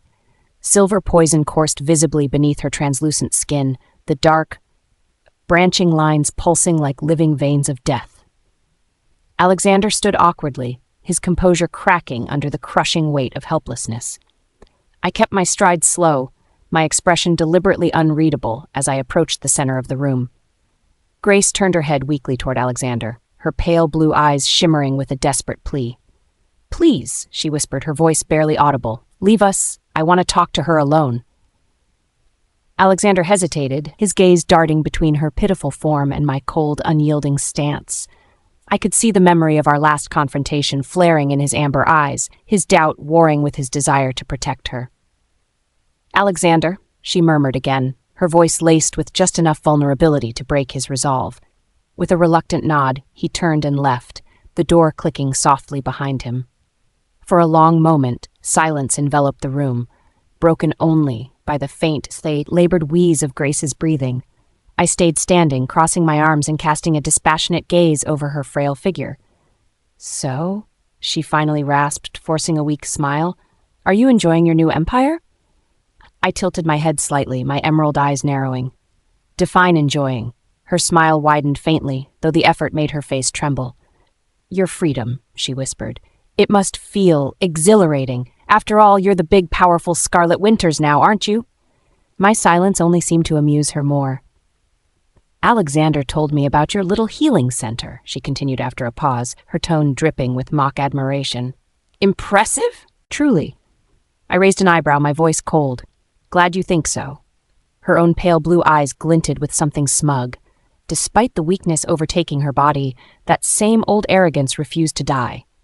But tell me," she pressed, her voice gaining a faint edge of malice. "Does it fill that void in your life? Do you miss being part of a real pack?" I smirked, tilting my head ever so slightly. "You mean the packs that abandoned me? The ones that lied, schemed, and tried to strip me of everything? Or do you mean the one whose future Luna is currently trying to manipulate me?" Her laughter came in soft, brittle bursts. It was the kind of laugh that wasn't meant to bring joy, but rather fuel disdain. "You're still angry. I can feel it." I said nothing, letting the silence between us crackle like an unspoken warning. She shifted slightly, her trembling body barely able to lean forward. "You think you've won," she murmured, "but you're wrong." I let out a short, dry laugh. "Do enlighten me, Grace. What exactly am I missing?" "Alexander," she said plainly, her lips curling faintly. "He's working harder than you think. You might think you've outmaneuvered him, but he's already targeting your precious center. He's cutting off your resources, little by little." My expression didn't change, though my fists clenched subtly behind my crossed arms. Her words were meant to rattle me, but I refused to give her the satisfaction. "Is that so?" I said, my voice calm. "And how long do you think it will take? A month? A year?" Her blue eyes sparkled faintly, but her smile didn't quite reach them. "Not long," she whispered. "You've built something impressive, Scarlett, I'll admit that. But without the support of the packs, you'll crumble. You'll lose everything." "And yet here I am," I replied evenly, not missing a beat, still standing. "Meanwhile, you're—" I gestured vaguely to her frail form, letting the implication hang in the air. Her frail smile wavered for a moment, but didn't break completely. She pressed on, trying to reclaim what little dominance she had left. "You could leave," she suggested softly. "It would save you the trouble. Start fresh somewhere else. You'd be happy, Scarlett. Away from all this chaos." Ah, there it was, the k in her mask, the unspoken desperation hiding beneath every smug word. I took a step closer, slowly, deliberately. My emerald eyes burned into hers, unflinching. "And why?" I asked softly, my voice dropping to a near whisper. "Are you so eager for me to leave?" Her smile faltered completely this time. A flicker of panic flashed across her gaunt features, so fleeting it was almost imperceptible. Chapter 70, Accusations and Revelations. Grace's entire body trembled like a rattling leaf, her pale lips quivering as she spoke through ragged breaths. Her silver-streaked veins pulsed grotesquely beneath her skin, and her usual haughty expression had been replaced with one of sheer exhaustion. Yet, even on death's door, she somehow managed to summon her old arrogance. "Scarlett," she rasped, her voice barely above a whisper. Do you feel it? The power you've gained? Does it satisfy you?" I crossed my arms. "Get to the point, Grace. I don't have all day to listen to your pathetic attempts at making conversation." Her lips trembled downward, as if I'd struck her, but her pale blue eyes burned with a fleeting spark of defiance. You shouldn't have stayed, Scarlett. You should have left the Northern Territories when you had the chance." I smirked coldly. "Why?" "So you can continue pulling strings behind the scenes? So you can keep hiding every dirty secret you've buried?" "You don't understand," she snapped, though her voice cracked pitifully. She winced, clutching her aching ribs, but forced the words out. "You don't know the enemies you've made. Dangerous ones. Wolves who will shred you apart the moment you slip up." "Spare me the warnings, Grace," I said with a roll of my eyes. "You're not scaring me, and you're certainly not convincing me to leave. If you're hoping for pity, let me assure you, you'll die waiting for it." She coughed violently, her frail body seizing as she struggled to catch her breath. Fresh, silver-tinged sweat dripped from her temples, but she managed to glare at me through the haze of her suffering. "You think this is a game," she whispered coldly. "You build your little empire, treat this like some challenge to overcome. But Sarah, Daniel, even Alexander, they won't let you win." My lips curled into a cruel smile. "Let me win? You're foolish if you think I need their permission for anything." I leaned forward slightly, narrowing my emerald eyes. "And as for you, Grace, let me make one thing clear. I'm not going anywhere. Not now, and certainly not because of empty threats from someone who's too weak to even stand." That seemed to strike a nerve. Her face twisted with anger, but it quickly dissolved as she broke into another coughing fit. For a moment, I thought I might have pushed her too far.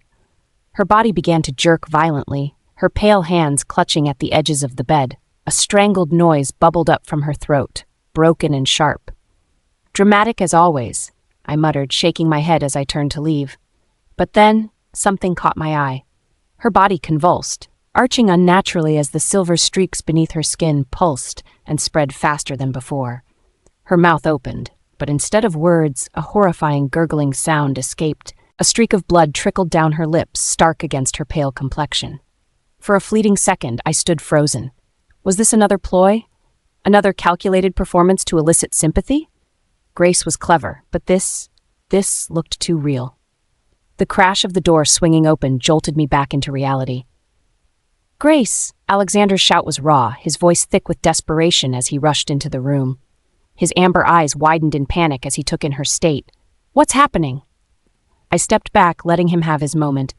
"Grace, no, stay with me," he begged, his trembling hands gripping her shoulders in an attempt to steady her.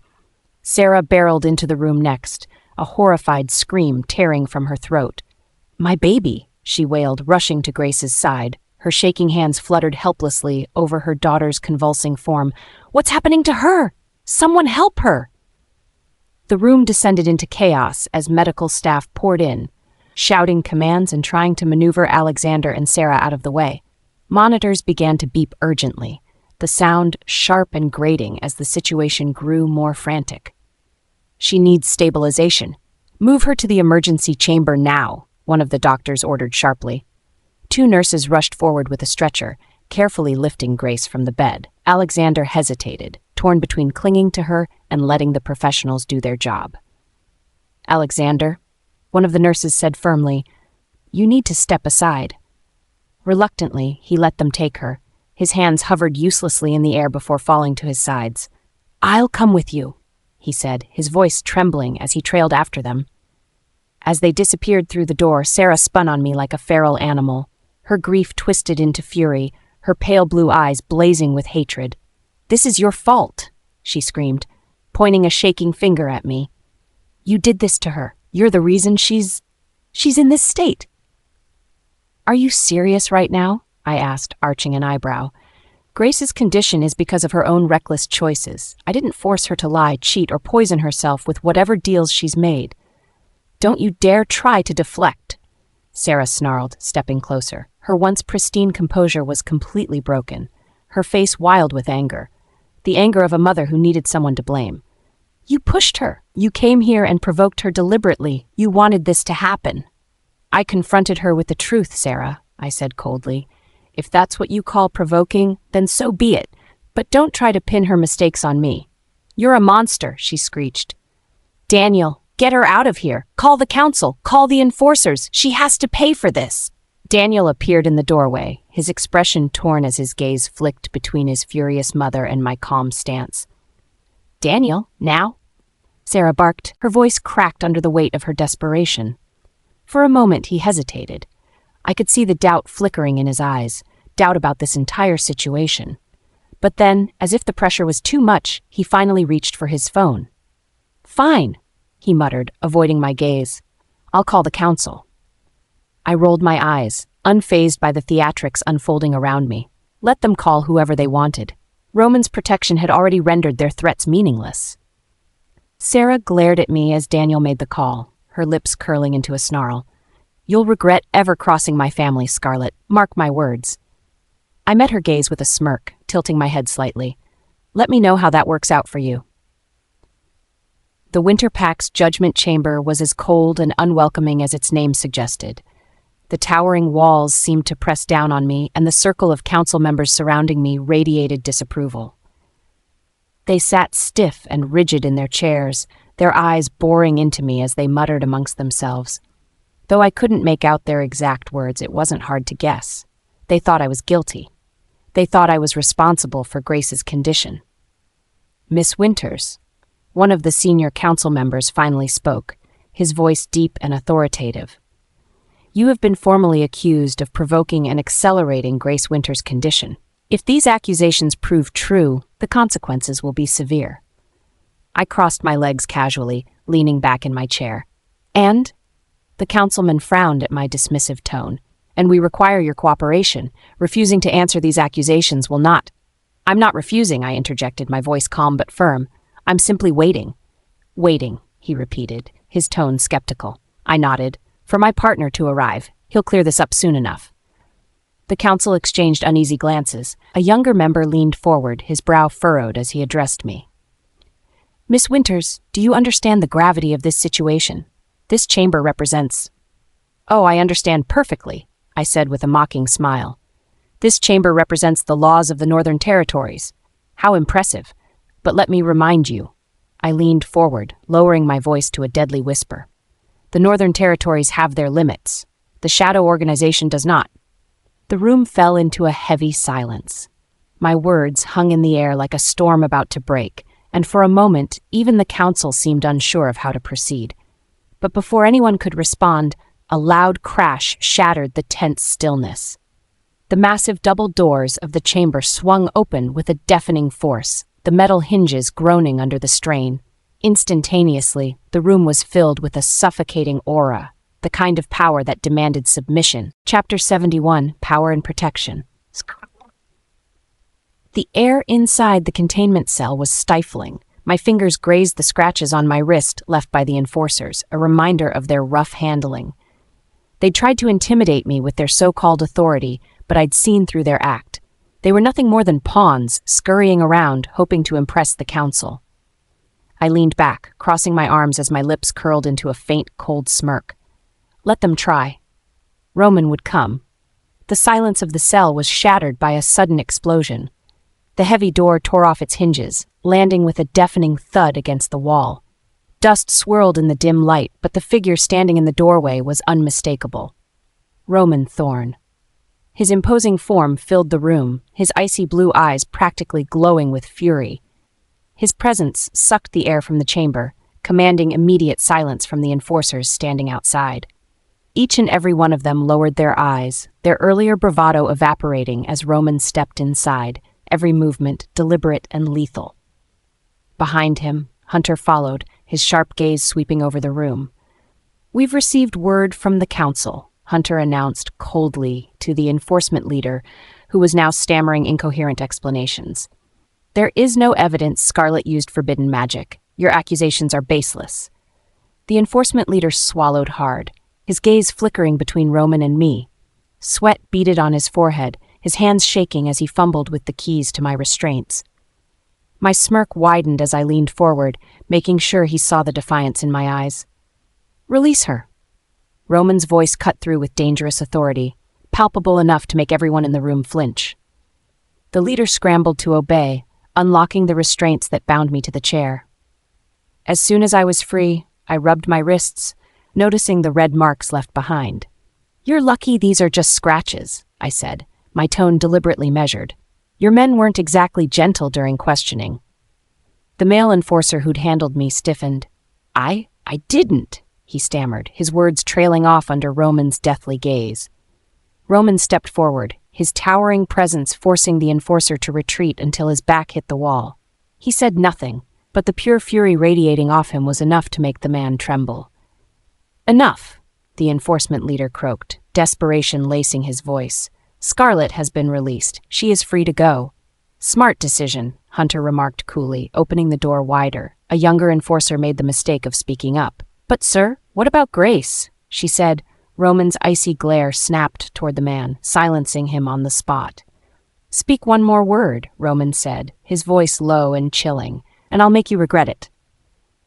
The enforcer immediately shrank back, his face pale as he stumbled into silence. Without another glance at the cowards, Roman extended his hand to me. I took it without hesitation, letting him guide me out of the cell. His grip was firm, protective. As we walked past the others, I couldn't resist a final parting shot. Better luck next time. In Roman's private car, the tension from the cell quickly dissolved. He sat in the plush back seat, pulling me onto his lap without a word. My body instinctively relaxed against his familiar warmth grounding me after the chaos. "You didn't have to make such a dramatic entrance," I quipped lightly, though I couldn't hide the small smile tugging at my lips. His piercing blue eyes narrowed slightly as he brushed his fingers over the faint marks on my wrist. "Dramatic," he repeated, his tone clipped. "I watched enforcers lay their hands on you. Those idiots are lucky they're still breathing." I tilted my head, pretending mock innocence. "What's wrong with a little excitement?" He wasn't amused. "Scarlett," I sighed, leaning back against him. "Fine, it wasn't pleasant, but I had it under control." Roman's jaw tightened and his hand rested possessively on my waist. "I warned them to stay out of your way. Grace's accusations are baseless, but she's playing dirty," he murmured, his voice heavy with restraint. "Where there's smoke, there's fire." His tone sent a shiver down my spine. "Are you saying I shouldn't have spoken to her?" "I'm saying you shouldn't play her games," Roman countered. "Grace thrives on manipulation. If there's one skill she's perfected, it's framing you as the villain." I stiffened slightly, meeting his intense gaze. "I only spoke to her, Roman. If her fragile ego can't handle the truth, that's her problem, not mine." "But her timing isn't coincidental," Roman pressed, his fingers brushing along my collarbone absently. His gaze darkened as if piecing together a puzzle. "Scarlett, these accidents with Grace, they've happened too many times." I bit the inside of my cheek, processing his words. He wasn't wrong. Over the years, Grace had orchestrated countless scenarios to make me look guilty or dangerous, but this time she'd gone too far. I wouldn't be her scapegoat anymore. "I'm not scared of her," I said firmly. "You don't need to be," Roman replied, his lips brushing against my temple. "She's the one who should fear you." Third person. Inside the Amber Pack's therapy room, Grace lay weakly against the plush pillows, her pallor alarming despite the soft glow of the room's enchanted lighting. A faint trace of silver poisoned veins shimmered beneath her skin. Sarah hovered anxiously by her bedside, wringing her hands as the pack therapist, an older wolf with experienced hands, examined the startled lines on her arm. "There are faint traces of self-administered silver," he observed cautiously. "Mrs. Whimper, I suspect this wasn't accidental." "Preposterous!" Sarah snapped, immediately cutting him off. Her voice was filled with raw indignation, but the strain in her eyes betrayed her desperation. "This is Scarlett's doing. I just know it." "Mrs. Whimper, don't argue with me," she seethed, her voice quivering with emotion. On the bed, Grace's chest rose and fell in shallow, labored breaths. "Mama," she whispered weakly, lifting a trembling hand to clutch Sarah's. "I didn't want to suspect Scarlett, but the timing." Her voice cracked as fragile tears rolled down her cheeks. Sarah's features twisted with motherly distress. "Hush, darling," she murmured, brushing Grace's hair from her damp forehead. "You don't need to say anything more. I'll take care of this." Her declaration fueled Grace's silent smile. Even in her weakened state, she played the perfect victim, hiding the calculating glint that flickered in her pale blue eyes. Marcus Winter's voice roared through the pack bonds as Sarah frantically contacted him, detailing the attack on Grace's delicate condition. Her anger was palpable as she insisted action be taken immediately. "She's crossed the line, Marcus. Scarlett must be banished forever." Daniel, who had been listening nearby, exchanged a hesitant glance with Alexander. "Grace, she's getting worse," he said softly. "If the council doesn't act now, we'll lose her." Despite his reservations about Scarlett, Alexander nodded slowly, feeling both conflicted and resigned. Grace's voice wavered from behind them. "Please, no," she murmured faintly. "I don't want to alienate Scarlett further." Sarah didn't hesitate. "That girl has alienated herself from this pack with her own spiteful heart. I won't stand for it." Meanwhile, in Parliament, Daniel approached the Assembly with an official request for Scarlett's exile. However, when informed of her release and the mysterious intervention of a shadow alpha, his face turned crimson with frustration. "She cannot simply walk free," Daniel bellowed. The head officer fumbled nervously, avoiding direct eye contact. "Sir, the evidence against Scarlett is inconclusive. Moreover, we cannot go against an order from the Alpha King." Daniel's fists clenched, his mind racing. The mysterious Alpha wasn't just intimidating. It was deadly clear that this figure commanded control none of them could oppose. Chapter 72, Sacred Chamber Confrontations. Daniel sat stiffly in the Winter Pack's council hall, his knuckles white as he gripped his phone. The veins on his temple throbbed, tension rolling off him in waves. The moment the call connected, he spat out the words that had been gnawing at him. "Mother, Scarlett has been released." His voice was heavy, trembling with barely suppressed frustration. There was a pause on the other end. Then Sarah's voice sliced through like a whip. "What do you mean, released? By who?" The rising anger in her tone made Daniel shift uncomfortably in his chair. He exhaled sharply. She left under the protection of that mysterious Alpha again, the one from the council.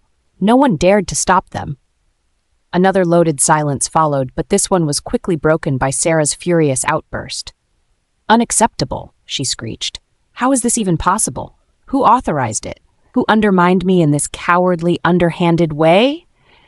Every word dripped venomous rage as her voice escalated, making Daniel wince. "I don't know," he admitted reluctantly, his free hand tapping against the table in frustration.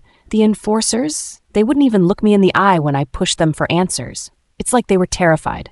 Sarah let out an incredulous laugh that held no humor, only cold disdain. Terrified of her? Or that shadow Alpha?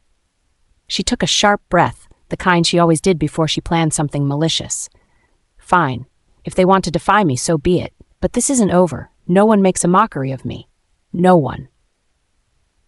Daniel massaged his temple, already regretting picking up her fury.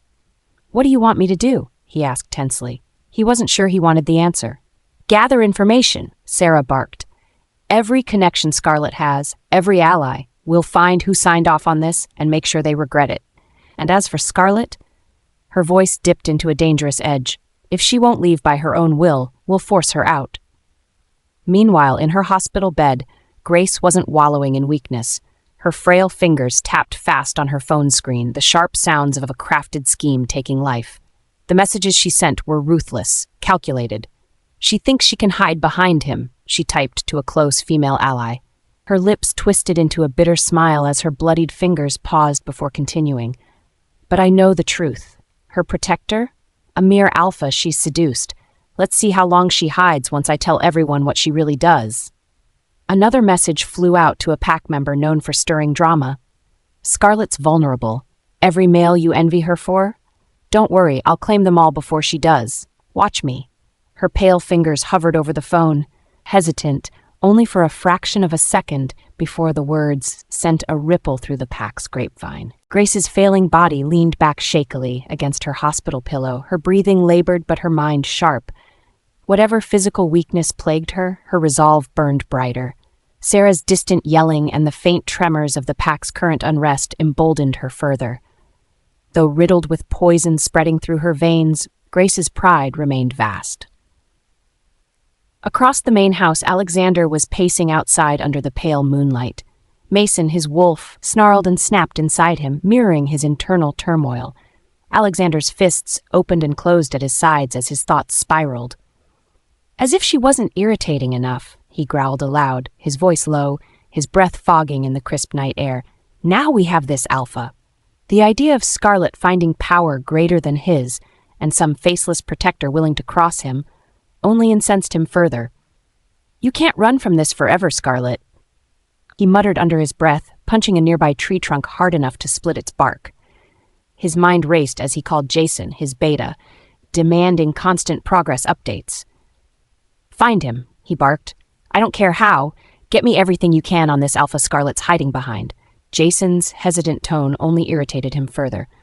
But, sir, a move against him could provoke a wider war with the... Do it, Alexander exploded, ending the call before Jason could argue further. Scarlett's POV. After the council mess, all I wanted was peace. I stood under the hot shower for what felt like eternity, letting the water wash away more than the tension. It was like shedding the stench of their suffocating accusations. After wrapping myself in a soft robe and throwing on a loose sweater, I stepped into my bedroom. Roman and Hunter had retreated into the study for one of their endless discussions. Their voices were low and serious, though I ignored them as I flopped to my bed, staring out at the ocean waves. The peace lasted mere minutes before my phone buzzed relentlessly on the nightstand. Emma's name lit up the screen, and I clicked it without hesitation. Scarlett, we need to talk, she said immediately. I could hear the urgency in her tone. Go on, I replied, sitting up straight. My momentary calm vanished. Her next words hit hard but not unexpectedly. Sarah isn't backing down, Emma said, her voice firm. She's pulling every string she can, Scarlett. No healer in the Northern Territories will touch your center. She's even convinced some council members to intervene. I clenched my jaw. They were trying to isolate me, strangle my work like cutting the wings from a bird. Desperate fools, I muttered when Emma paused. Do they really think that's enough? Emma's voice softened slightly, but her resolve strengthened. They're overestimating their influence. My family doesn't answer to Sarah or her pawns. You'll still have our support, Scarlett, supplies, rare crystals, whatever you need. I felt a genuine surge of gratitude at Emma's defiance. Thank you, Emma, I said firmly. But honestly, we both know they'll fail. They always do. Emma laughed lightly but didn't drop the seriousness. By the way, Grace. Her tone turned sharper now, sharper and more contemptuous. She's paying Scarlett that poisoning? I heard her condition deteriorated all evening. And you know what I thought? She's finally getting what she's owed. I leaned back into the pillows, the smallest smirk tugging at my lips. Karma catches up to everyone, Emma. But the peace didn't last. My phone rang again, and when the name Alexander flashed on the screen, I sighed louder than I anticipated. When I finally picked up on the fourth ring, his voice carried more rage than control. Scarlett, he growled, his anger spilling over. We need to talk. I laughed coldly. Why? I asked bluntly. You suddenly care about my opinion? His voice strained further, dipping into a growl. Cut the act. Who is he? This mysterious alpha? What do you gain by hiding behind him? The question only amused me. Still chasing shadows, huh, Alexander? Tell me something. How's your arm? Do you feel it every time you think about crossing me?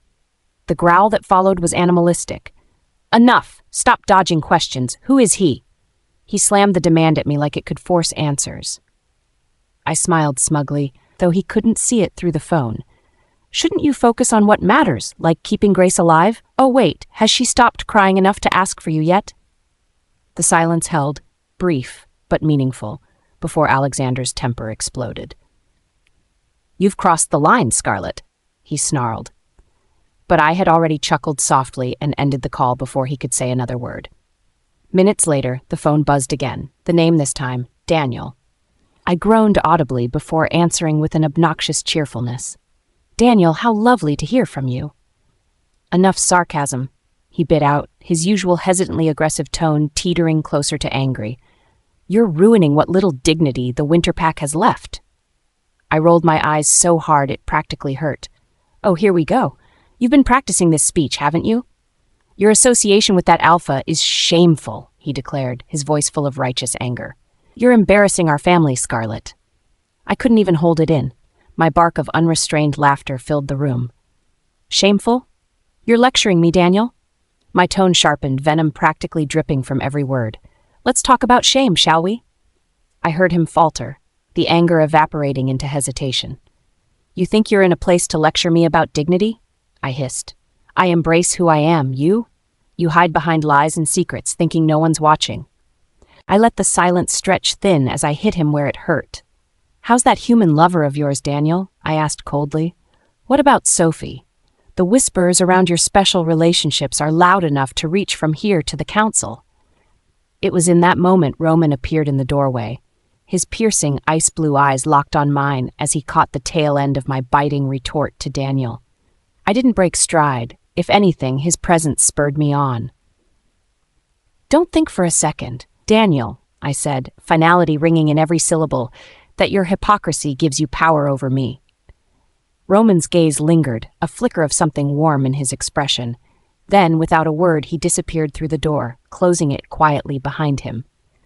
The weight of his presence emboldened me further as I leaned into the phone, my voice frigid. You want to talk about shame, Daniel?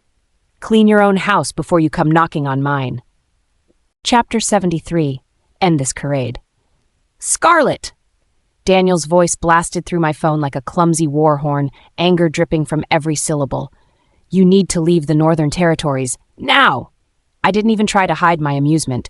Leaning back in my chair, I lazily twirled a strand of hair, the grin on my face firmly planted. And why exactly would I do that? His breath hitched, his frustration almost tangible through the phone. Your presence here is poison. You're endangering everything. Grace's recovery, the unity of the pack, everything. Really? I replied, tone dripping with sarcasm. And here I thought the Whimper pack was perfectly capable of ruining itself without me. Stop toying with me, he bellowed, his voice rising. Every time you're near Grace, her condition worsens. You can't deny the pattern. The grin vanished from my face in an instant. That line, throwing Grace's health at me as a weapon, ignited something cold and sharp in my gut. I tightened my grip on the phone, my voice dropping to an icy edge. Speaking of patterns, I said slowly, should we revisit what happened years ago? Like Grace's role in arranging my attempted murder, or is that a topic you'd rather not touch? His silence spoke louder than any denial. For a moment, there was only the faint static of the call, the heavy weight of unspoken truths hanging between us. What? What are you talking about? His voice, no longer booming, cracked like a brittle twig. Don't insult my intelligence, I snarled. You know exactly what I mean. Or has Sarah spoon-fed you enough lies to rewrite history? I don't know what you're trying to accuse Grace of, he stammered. You have no proof. I don't need proof, I interrupted. My tone was venomous, the fury in my chest simmering to the surface. Tell me, Daniel, is this pathetic charade of Grace's ego worth it? Do you honestly think she's innocent after everything? Or have you simply decided to go blind in her defense? His reply was nothing but a flustered, barely audible murmur. Allowing myself a moment of sharp satisfaction, I delivered my final blow. You're lucky the Shadow Organization's leader has a far kinder soul than mine, Daniel. Otherwise, your pack's days would already be over. There it was, the sharp inhale of breath, the little choked sound of fear behind his words. Who is he? Who's protecting you? I couldn't help but let a laugh escape, short, sharp, and amused. Wouldn't you just love to know? He hung up abruptly, clearly out of options. Coward. It wasn't long before Emma's familiar name popped up on my phone screen. Unlike Daniel, her voice lacked the desperate fury. Instead, it carried a note of triumph. "Scarlett," she began, hurried yet excited. "Guess what I just overheard in the healing chamber?" I smiled faintly, though the tension in my shoulders lingered. "Let me guess. More whining from Sarah?" "Exactly," Emma exclaimed with delight. "But get this. Daniel openly admitted to her that they can't force you out of the Northern Territories." I leaned forward slightly, intrigued. "Oh, really?" "He said the Shadow Organization's protection makes you untouchable," Emma reported proudly. "Plus, your move to private territory has made it even harder for them. He's starting to suspect who's really behind you." I chuckled lightly, shaking my head. "Let him wonder. He can dig all he likes. He'll never be prepared for what he finds." "Sarah's not giving up, though," Emma added, her tone darkening. "She's doubled down on investigating your background. She thinks she can find something, anything, to use against you." "Desperation suits her," I replied, shrugging. "It shows her weakness." Emma's voice grew quieter, more serious. Their conversation was interrupted, though. Grace started screaming from her room again. "It sounded bad, Scarlett." I blinked, surprised by something I couldn't quite place. Pity? No. Grace didn't deserve that. Maybe curiosity. "Keep listening, Emma. Let me know everything," I told her firmly. "You know I will," she promised before ending the call. The balcony outside my bedroom was the perfect place to let the breeze cool my head. The waves lapped against the shore below, the golden hues of the sunset casting dramatic shadows across the landscape. Normally, this view calmed me. Tonight, I was still restless. I didn't even flinch when I heard footsteps approaching. I knew it was Roman before I turned around. His presence, even without seeing him, was unmistakable. He didn't speak at first, just stepped up behind me and slid his arms around my waist. His embrace was easy yet firm, grounding and protective all at once. "Little wolf," he murmured, his voice low and warm, brushing against my ear. "You're tense." "You're imagining things," I replied, leaning back into him despite myself. "No," he said softly. "I can feel it."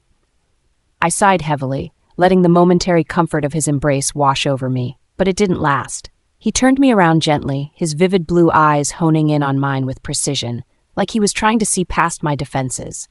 "I heard something interesting today," he said, his tone measured. I raised an eyebrow, trying to match his calm demeanor. "Oh? At the Territory Council during your confrontation," he continued, a hint of amusement curling at the edges of his words. "You mentioned someone you love." I froze, my breath catching ever so slightly, though my face remained steady. "Who is it, Scarlett?" He tilted his head, studying my reaction like only he could. "I'd like to know." "It was nothing," I said quickly, looking away. "Nothing." Roman's hand reached up, gently tilting my chin back toward him. His tone softened, coaxing rather than demanding. "Stress, then?" "Yes," I answered firmly, trying to add finality to the conversation. But his touch lingered, and I knew he wasn't done. "If someone's troubling you?" He trailed off, his voice darkening ever so slightly. "You'd tell me, wouldn't you?" "There's no one," I assured him, attempting to sound dismissive. "Our relationship is complicated enough without adding imaginary partners into the mix." His gaze softened further as he nodded, though something flickered behind his eyes, something I wasn't ready to name. "Fair enough," he said finally. "Rest, little wolf." I nodded, grateful for the reprieve. As I returned to my bedroom, a part of me couldn't shake the feeling that this conversation was far from over. Later, I watched through the window as Roman and Hunter stood on the terrace below, deep in conversation. Roman leaned on the railing, his posture commanding, while Hunter stood at attention. Though their voices were muffled by the distance, Roman's body language made it clear he was in complete control. He gestured with sharp precision, his expression severe. "Accelerate the plans," I caught him saying, his voice carried faintly by the sea breeze. "You're sure?" Hunter's reply was just as quiet, but his hesitation was clear. Roman nodded, his gaze fixed on something unseen in the horizon. "The Northern Territories have played their games long enough. It's time to end this charade." Hunter's response was lost to the wind, but he looked troubled. Roman, however, showed no such hesitation. He turned, locking eyes with Hunter and speaking with grim determination. "And those who forced her to leave the Thornpack?" Hunter paused, then nodded solemnly. Though I couldn't hear the rest, Roman's small, dangerous smile told me everything I needed to know. The wheels were already turning. Whatever came next would be unstoppable. Chapter 74, A Mother's Desperate Choice. Sarah's POV. The sacred healing chamber was suffocating. The smell of burning sage mixed with bitter herbs hung in the air like a heavy blanket. The soft glow of enchanted candles flickered, casting shadows on Grace's frail, tormented figure. Every labored breath she took became a painful reminder that time was slipping away. "Grace, hold on," I whispered, brushing the sweat-soaked strands of her platinum hair from her pale face. Her trembling hand barely gripped mine, too weak to squeeze back. My heart clenched as I looked into her glassy, pain-filled eyes. She was slipping further away with each second. Dr. Harrison stepped beside me, his face grave. His presence made my stomach churn. This man, our most trusted healer, was supposed to have answers. Yet every time he opened his mouth lately, it was bad news. "Luna Sarah," he said hesitantly, his voice low but steady. "The silver poisoning is spreading rapidly through her bloodstream. We've slowed it before, but—" He paused, glancing at Grace's ashen face. "We're losing the battle." His words tore through me like claws. I stiffened, refusing to let the emotions show. "What do you mean we're losing? You told me this treatment could stabilize her." My tone was sharp, harsher than I intended, but I couldn't stop it. "We've tried everything, Luna," Harrison replied, his voice taut with frustration. "But the poison, it's accelerating. It's as though her wolf form is rejecting every remedy we attempt. Her bond to her wolf is fracturing." "Fracturing?" I repeated, my voice trembling. Harrison nodded grimly. "If this continues, Grace could lose the ability to shift entirely. She'll be left, fully human, permanently." My vision blurred for a moment as the words sank in. My Grace, my perfect Grace, all the sacrifices I had made, the choices I believed were necessary, all of it could crumble away. She'd never heal, never rise to the position I had fought so hard to secure for her. "Unacceptable," I snapped. My wolf stirred within me, growling with fury. "There has to be another way. What about Eric Blackwood? His experimental techniques?" "We've contacted him," Harrison cut in quickly. But he refused to intervene. He made it clear that his loyalties lie elsewhere. Elsewhere. It was yet another polite way of saying what I already knew. Every viable path to saving Grace was blocked because of one person, Scarlett. Grace's pained moans snapped me back into the moment. Her silver-streaked veins seemed to glow faintly under the dim light, a vivid map of suffering etched across her once flawless skin. "Mama," she whispered, her voice raw and weak. "It hurts. I can't. It hurts so much." I shook as I cupped her face gently. "It's going to be okay, sweetheart, I promise. Mama will fix this. You just hold on." Despite my words, my chest was tight. I wasn't sure I believed them anymore. The chamber door creaked open. I turned sharply as young Emily, one of the trainees, approached with tentative steps. Her wide eyes betrayed her fear of me, but she held a tablet in her trembling hands. "Luna Sarah," Emily began softly, I have the latest readings." She hesitated, clearly dreading the news she had to deliver. "Spit it out," I snapped impatiently, making her flinch. Emily swallowed hard before rushing out the words. "The silver poisoning has reached her neurological structure. It's affecting her pack bonds, Luna. If this continues, she won't just lose her wolf. She may lose any connection to the pack entirely." It was a death sentence. A wolf without her wolf form was bad enough, but a wolf with severed pack bonds? That was a complete exile of the soul. Without that bond, Grace would be nothing, powerless, vulnerable, alone. And Alexander. The realization hit me with the force of a mountain falling. He would never go through with marking her. The future I wanted for Grace, her rightful future as Luna beside Alexander, would disappear. No.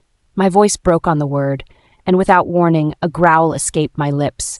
My emotions boiled over as I flung Emily's tablet across the room. It shattered against the stone wall, the sound echoing like a clack of thunder in the otherwise quiet chamber. "There must be something we can do," I roared, my fists clenched. "We have resources, we have power. Someone out there can fix this." Dr. Harrison stepped back slightly, clearly caught off guard by my outburst, but his face softened, pity replacing frustration. "Luna Sarah," he said cautiously, "the best chance has always been Aidan Walsh and Hazel Chase. Their methods, their expertise—" "They won't help," I interrupted, cutting off the words I couldn't bear to hear again. They've refused to defy Scarlett's wishes, Harrison finished, ignoring my anger. We cannot repeat what has already failed. Without Scarlett's authorization, they will never touch Grace. Scarlett. The name burned in my chest like silver poisoning of my own. The very idea that she held even an ounce of power over me or my family filled me with rage. She was supposed to be forgotten, cast aside, unneeded, and now here she was, a force too great to ignore. The door opened again, this time with Daniel and Alexander stepping in. Both carried heavy expressions, their jaws clenched tight. "Mother?" Daniel started urgently, clearly reading the despair on my face. "We've been searching for answers. Every healer, every pack connection." He shook his head. "Nothing. Scarlett's influence cuts deeper than we thought." "Deeper than we thought?" I hissed, my anger turning on him. "What have you even been doing? How can a single rogue healer have the power to stop us at every turn?" "Scarlett isn't just some rogue healer anymore," Alexander growled. His face was an unreadable mask, but his wolf mason rumbled audibly beneath his words. "She's aligned herself with something greater. That alpha of hers, he's not someone we can casually challenge." "Then what do you suggest we do?" I snapped, my voice uneven with rising hysteria. "Stand here and watch Grace die? Let Scarlett keep holding us hostage with her games?" Neither of them answered immediately. The room was filled with Grace's shallow breathing, the occasional gurgle of pain escaping her lips. Then the words came from somewhere deep within my desperation. "Then we'll have to take her by force." Every head in the room snapped toward me. I didn't care. I didn't flinch. "You can't be serious," Daniel said, his voice shaky. "What choice do we have?" I demanded, turning to him. "We've tried playing this Scarlett's way. Diplomacy has gotten us nowhere. If she won't see reason voluntarily, then we'll make her listen." "Sarah, think." Alexander's warning growl filled the chamber. "I am thinking," I shot back. My wolf stirred again, pushing forward with savage determination. "This is our only chance. We cannot let Scarlett hold Grace's life hostage. We have to fight for what's ours." I heard a movement, a shift in the air before a familiar, icy voice cut through the madness. "So, Luna Sarah," it said, smooth as silk, "you'd resort to violence against your own daughter?" The voice sent chills down my spine. Scarlett stepped from the shadows of the chamber entrance. She wasn't the scared, submissive girl I remembered. She stood tall, her emerald eyes blazing with fury. Her presence alone seemed to coat the room in ice. My breath hitched as the weight of my words hit me. "Scarlett," Daniel stumbled forward, trying to shield me. "You don't understand. Mother was only—" "Silence," she snapped, the single word dripping with authority. Everyone froze. The air grew thick as her wolf's power filled the space. Cora's energy flickered dangerously, challenging everyone in the room. Even Alexander's mason bristled uncomfortably under the pressure. Hunter Stone appeared in the doorway behind her, his calm gaze unwavering. His presence only reinforced what we already knew. Scarlett wasn't someone we could control. Not anymore. Her gaze locked on mine, cold and unrelenting. "How far you've fallen, Luna," she said softly, but her tone was sharp enough to cut stone. "Desperate enough to harm your own flesh and blood?"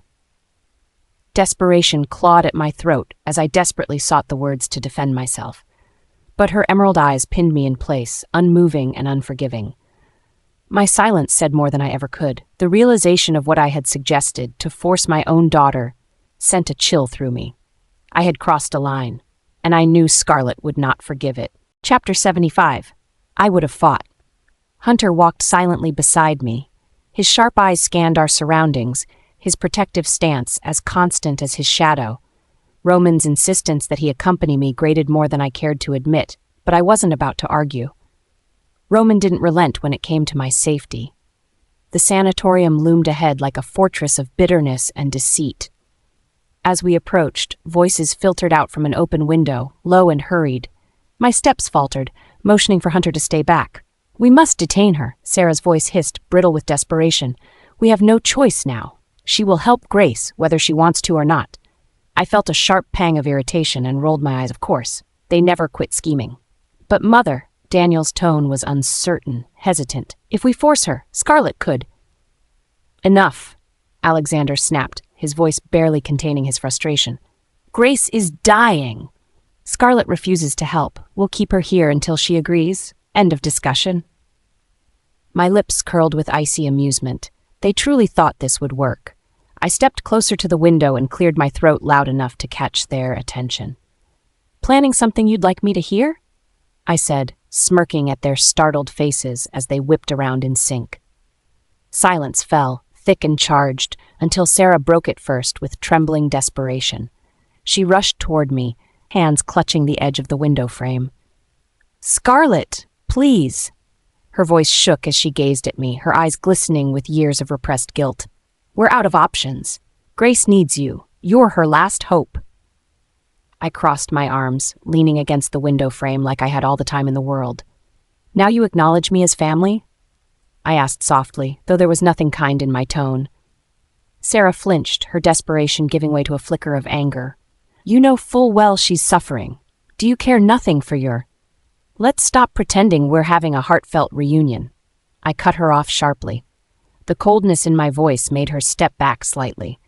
"Don't act like I should feel obligated to help. You've had years to play the maternal act and ignored every moment of it." Sarah's lips quivered. I could tell she wanted to argue, but couldn't. "You ruined our pack's healing chains," she accused instead. Her voice climbed in both pitch and anger. "You think cutting off the supply to our resources helps anyone but yourself? You're acting like a vengeful child." "If vengeful means protecting myself from being trampled on, then yes," I snapped. My voice rose, slicing through the air like a whip. "I dismantled those resources because you deserved it. After everything, every plot, every scheme, every betrayal, I owe you nothing."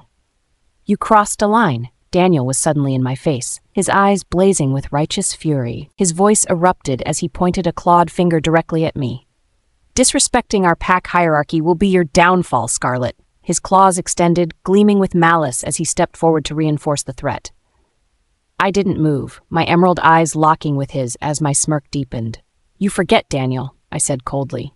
"I don't answer to your pack anymore." With a snarl, his claws swiped toward me. There was no hesitation in his movements, only blind rage. Before I could lift a finger, Hunter burst into action like lightning. His precision was unmatched. One swing of his fist, and Daniel's body hurtled backwards, slamming into the nearest stone wall. The impact shook the air and left him crumpled on the ground. A pained groan escaped Daniel, but I didn't even flinch. "All bark, no bite," Hunter muttered with mild disdain as he stepped back, his stance calm as ever. Alexander's fury burned hot when he lunged forward next. His jealousy was almost tangible, radiating off of him as he glared at me. "You have this Alpha King protecting you," he spat. His voice dripped with venom as he added, "Who is he? What is this connection?" Hunter's gaze shifted to me briefly, his brows lifting in silent inquiry. "Shall I deal with him too?" I held up a hand to stop him, casting a mocking glance in Alexander's direction. "No need." My attention dropped pointedly to Alexander's cast-covered arm. I think Roman already delivered that message loud and clear. Alexander bristled, fury blazing within his amber eyes as my words hit deeper wounds than his broken arm. Hunter and I turned to leave, but Alexander's hand clamped painfully around my arm. His muscles strained beneath his fierce grip. "You're not going anywhere," he growled, his voice coated with desperation. "Stop!" Sarah's plaintive cry cracked through the air, and even Alexander froze for a moment. "Please, Scarlett," she pleaded, her voice quaking as she braced herself against the doorframe. "Name your terms." "Anything. I'll accept it. Just save Grace." Her lips trembled as she added, "We share blood." Blood. That word irritated me more than anything. Blood didn't undo all the harm or neglect. My voice was icy as I pulled my arm free. "You'd use that now? When it's convenient for you?" I paused, letting the cutting silence deepen the wound. "Fine, you'll hear from my assistant." Sarah blinked, confused. "Assistant? For what?" "I'm going to the United Council of Wolves," I continued, matter-of-factly. "I'll ensure our pack bonds are permanently severed. This ends now." Her face drained of color. For the first time, I saw real fear in her eyes, not concern for Grace or her pack, but fear of losing me, of knowing she'd never control me again. Daniel struggled to his feet, his body still unsteady from Hunter's attack. What documents?" He looked to Sarah, but her widened eyes said it all. "This can't be true," she whispered, mostly to herself. "It is," I interjected sharply. "Consider this your last warning. before I cut every remaining tie. Sarah's lips quivered as her facade of control began to splinter. Yet Daniel ignored her, determination replacing his earlier outrage. "Sign it, Mother," he hissed. Though his face was contorted in pain, his voice carried authority. "Sign it and get rid of her. She's trouble, and Grace's survival demands we act now." I tilted my head slightly, watching their whirlwind of chaos with mild amusement. This was what their desperation looked like. Once we were far enough from the scene, we made our way toward my healing center's office. The air around us was calm again, yet Hunter finally broke the silence, his brows furrowed as he walked beside me, his hands resting loosely at his sides. "You've played the obedient daughter for 3 years," he said plainly. "But now, I don't get it. Why now? Why this sudden shift after enduring their torment so quietly?" I stopped mid-step, turning to face him. The weight of past decisions pressed heavily on my chest, but I met his gaze evenly. "I didn't leave the Thorn Pack willingly," I said, my tone measured but tinged with old pain. "Morrison gave me no choice, threatened Luna Catherine's life to force my compliance." Hunter's steady composure visibly wavered at my admission, but he stayed silent, waiting for me to continue. "After I left," I said, my voice harder this time, "Morrison ensured his shadow followed my every move. I was watched, monitored. Every step I took was calculated for survival, for protection." His jaw tightened. "Roman never told me." "He didn't know everything," I admitted quietly, my fists clenching beside me. "I stayed low, endured the treatments from Sarah, Grace, Quat, and even Alexander, all for Luna Catherine. As long as Morrison thought I was defeated, she was safe." Hunter's expression softened in understanding, though the fire behind his gaze simmered with anger. "Morrison's leash never left you then," he murmured quietly. "Not until I joined Roman again." My words were cold now, hardened by the realization. Hunter nodded slowly, his sharp gaze shifting back toward the path ahead. "That explains it." I turned to resume walking, but his next words gripped my attention. "You're not the only one who sacrificed for the Thorn Pack," he said simply. "Just know, Scarlett, if I had known, I would have stood by you then. I would have fought." Chapter 76, It Is My Concern. I clutched the documents tightly in my hand as I left my office. The sharp rustle of the papers sounded louder than it should have. Each step I took felt heavier, the weight of what they represented pressing down on me. These papers would officially sever my ties with the Winter Pack. Permanently. Hunter walked silently beside me, his steady presence a constant shield. His gaze darted around, always alert. Roman's insistence on keeping him near irritated me, but I knew there was no point in arguing. Roman had made it clear. It wasn't up for debate. We were just passing Grace's treatment room when the air shifted. I stopped, my instincts flaring, as Alexander appeared in front of us, blocking our path.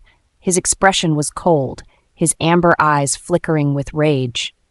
His gaze quickly swept over Hunter, narrowing as if evaluating the threat. Then, his eyes landed on me, burning with barely concealed fury. "Scarlett," he said, his voice rough, "we need to talk." Hunter shifted beside me, his body stiffening. I sighed and crossed my arms, keeping my tone even. "I'm busy, Alexander. Move." But he didn't. Instead, his lips curled into a mocking smirk, his attention returning to Hunter. "So this is the new shadow following you everywhere. A loyal lapdog, huh?" Hunter didn't flinch, didn't react. His calm composure only seemed to irritate Alexander further. "And you," Alexander continued, stepping closer to me, "someone always in the center of chaos. Now you're hiding behind him?" I raised a brow. "Hiding? That's a bold assumption." "What do you want, Alexander?" He ignored my question. "Word spreads quickly, Scarlett. The mighty Alpha stormed the Council's detention center to play your knight in shining armor. Who is he? Who's your powerful new sponsor?" He practically spat the word out, his voice dripping with disdain. My jaw tightened. The insinuation behind his words made my skin crawl. "Maybe try minding your own business for once," I said coldly, trying to walk past him. He stepped in front of me again, his looming presence stifling. "Oh, that's not going to work today. You can't shrug this off. You're going to tell me who he is, right now." "Miss Winters," Hunter suddenly spoke, his tone polite and formal. "We should proceed. There's no need to delay." His deliberate use of my surname struck a nerve in Alexander. I could see his jaw tighten, his eyes narrowing dangerously. "Miss Winters, is it?" Alexander mimicked in mockery, his voice low and venomous. Look at you now. All formalities. Tell me, Scarlett, what kind of deal did you make? Trading your loyalty for protection? Or is it something else entirely? His eyes darkened, his tone full of malice. I could feel Hunter's tension beside me, though he kept his face calm. Step aside. Hunter's voice was sharper now, his aura radiating quiet authority. Alexander didn't care. His hand shot out, grabbing my wrist in a vice-like grip. Where do you think you're going? I didn't even have time to pull away. Hunter moved faster. In a blink, Alexander was slammed against the wall. The impact reverberated down the hallway, the cracked stones standing testament to Hunter's strength. Hunter's voice was low, cold, and terrifying. Touch her again, and I'll break more than your arm. Alexander snarled, his wolf mason rising to the surface. Despite his broken arm still healing from Roman's earlier attack, he shoved Hunter back, throwing punch after punch. Hunter dodged effortlessly, his calculated movements outclassing Alexander's wild aggression. The sound of their fight echoed around us, fists meeting flesh, snarls reverberating off the walls. Alexander managed to land a solid hit to Hunter's side, causing him to stumble slightly. But the beta recovered instantly, driving his shoulder into Alexander's chest and pinning him against the wall once more. The two of them continued to clash as if I weren't even there. I watched silently for a moment, the sight of Alexander so desperate and outclassed, stirring nothing but cold indifference in me. Without a word, I turned and walked away. Behind me, the fighting stopped shortly after. Hunter's sure strides signaled his approach. "It's handled," he said simply, falling back into step beside me. A sharp cry from Grace's treatment room carried down the hallway, but Alexander didn't stop to check on her despite the sound. Instead, he stormed off in the other direction. His steps were heavy, his fury radiating like waves. Sarah and Daniel rounded the corner, their faces pale. Their eyes shifted between Alexander's retreating figure and the cracks in the wall, confusion and disbelief written all over them. "What happened here?" Sarah demanded breathlessly. I didn't answer. I didn't even look at her. Hunter and I kept walking. The car ride to the Shadow Organization's main building was silent. The tension from the hallway lingered between us, though neither of us commented on it. The shadows of the passing scenery blurred outside the window as I let my thoughts drift. As we pulled up to the imposing structure, Hunter broke the quiet. "Roman has urgent business," he informed me as he stepped out of the car. "But he'll join you for dinner." I nodded absent-mindedly, stepping out behind him. The cool air brushed against my skin as we entered the building. Once inside, Hunter pulled out his phone. He moved slightly to the side, though I could still hear his conversation. "Sir," Hunter began, his tone professional, "there was an incident with Alexander Amber. He confronted Miss Winters near the sanatorium." Hunter paused, listening to Roman's response on the other end. Though I couldn't hear it, the tension in Hunter's stiff posture told me enough. "He grabbed her," Hunter continued, and I intervened. Another pause. "Yes, sir," Hunter said again. "Sarah Winters' plot to detain her has also been confirmed." Hunter glanced toward me briefly before adding, "Miss Winters handled herself with impressive composure throughout the incident." The faintest flicker of a smile crossed his face, barely noticeable. "Yes, I believe that pleases you, sir," he said, his tone lightening slightly before ending the call. I spent almost half an hour going over documents in my private office, trying to refocus my thoughts when the door suddenly burst open. Alexander strode in, his expression livid. The door slammed shut behind him, the force rattling the walls. "Where have you been?"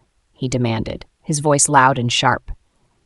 I didn't look up immediately, deliberately finishing the line I was reading. Then I raised my eyes slowly, meeting his glare with deliberate calm. "You're going to have to be more specific," I said, keeping my tone as uninterested as possible. His fists clenched. "Where have you been, Scarlett?" he spat. "You've been ignoring my calls, vanishing for days. I want answers." I leaned back in my chair, crossing my arms. "And if I don't feel like giving you any?" His body stiffened, his breathing loud in the otherwise quiet room. "You've been traveling with that beta," he continued, his voice lowering with suspicion. "And every time I try to find you, you're gone. With him. Or that alpha." He took a step closer, his eyes narrowing. "Who are they? What do they want? Are you running some kind of scheme?" I raised a brow, unimpressed. "It's none of your concern." It is my concern, he barked, slamming his hand onto my desk. Your entire existence has been my concern since the moment we were engaged. Look at you now, running a healing empire, living on private land, all funded by what? Dirty money, I'm sure? I frowned, finally leaning forward to glare at him directly. Careful, Alexander, I warned, but he didn't stop. His voice dripped with venom as he took another step forward. Or is it not money at all? Maybe you've been sleeping your way to power. Is that how you've managed all this success so quickly? The words barely had time to land before I moved. My hand struck his face with a force that echoed through the room. The sound was sharp and final, cutting through the tension like a blade. Alexander staggered back, his head snapping to the side before he crashed into the edge of my desk. He held his face, his hand trembling as blood trickled from his split lip. The shock in his eyes was almost laughable. He stared at me as if seeing me for the first time, unable to process what had just happened. Chapter 77, Dangerous Declarations. You think you can ignore pack hierarchy just because you have a little power now? He snapped, his voice trembling with frustration.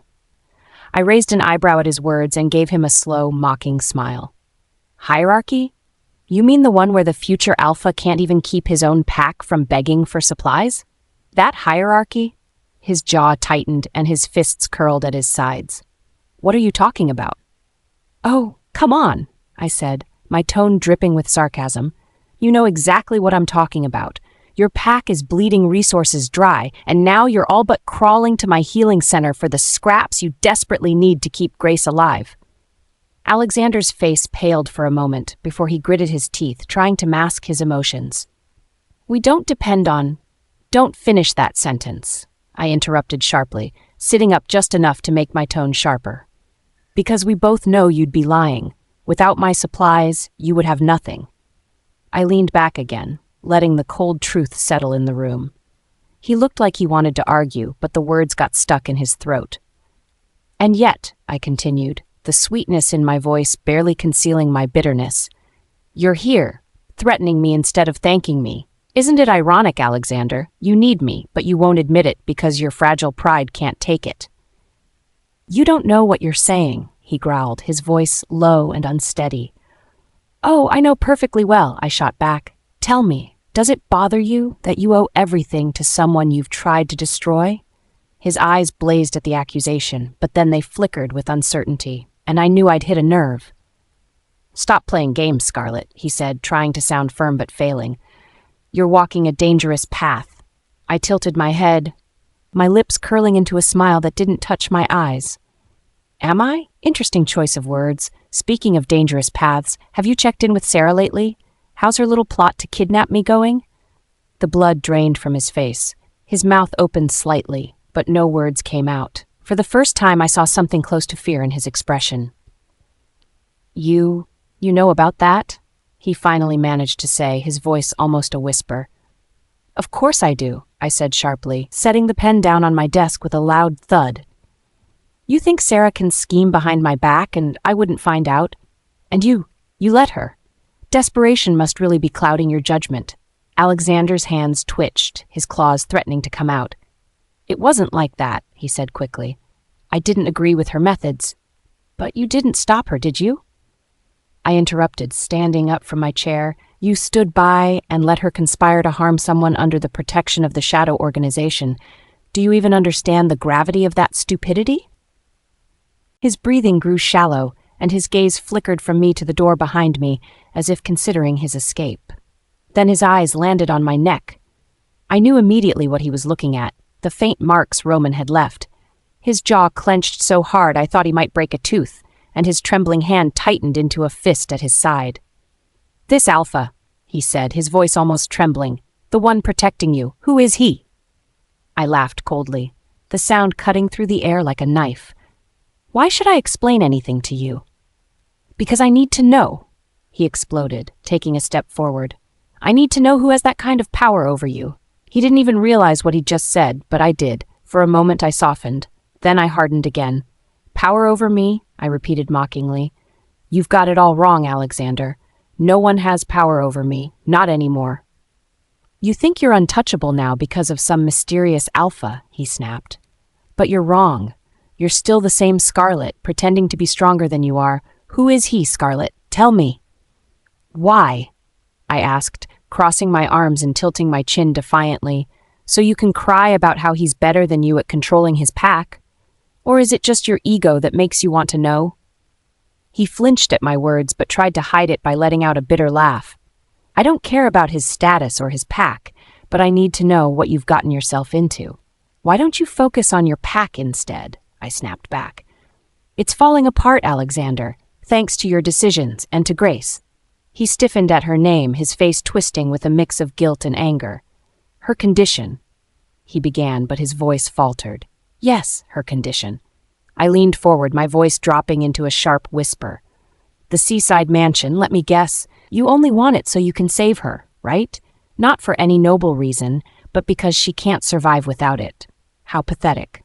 "Stop." His voice cracked and dropped, but he didn't back away. "You don't know. I don't care," I cut him off. "Her suffering isn't my concern. You made your choices, Alexander. You didn't choose me, and I never wanted you to." The room went quiet for several heartbeats, the tension between us stretched taut.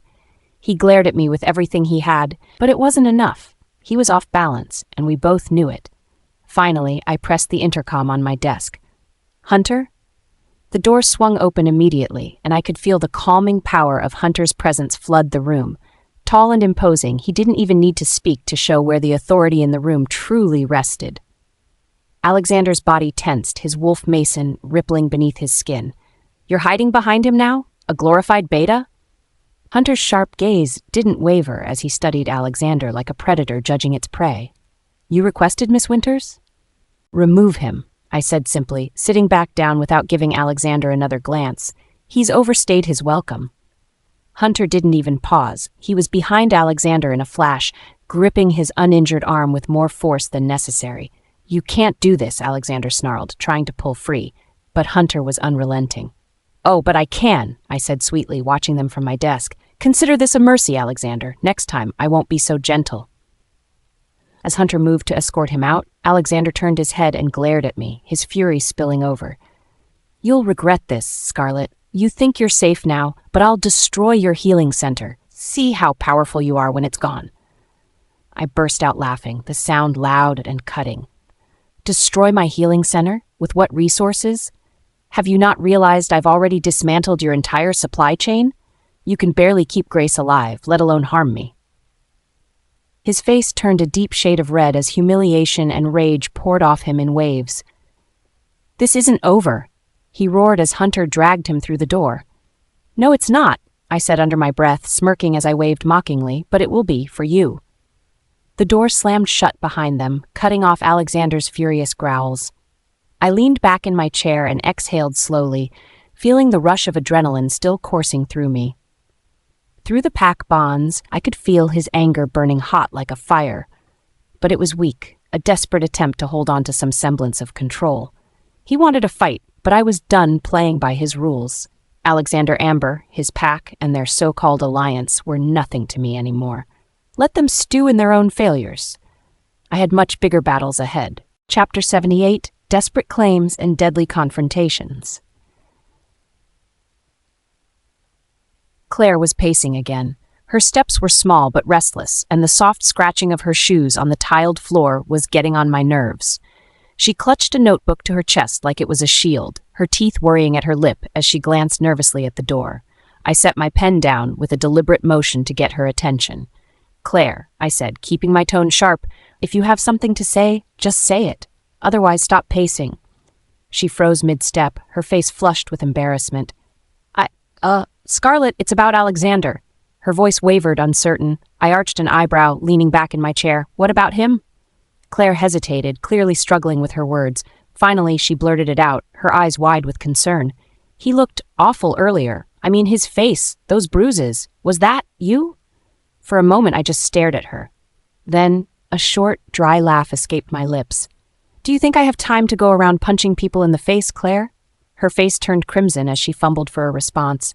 No, I mean, it's just, with how things have been lately and—" "Relax," I interrupted, folding my arms. "It wasn't me. Roman or Hunter could answer that question better. They aren't exactly his biggest fans right now." Claire's mouth fell open, her eyes widening even further. Roman or Hunter?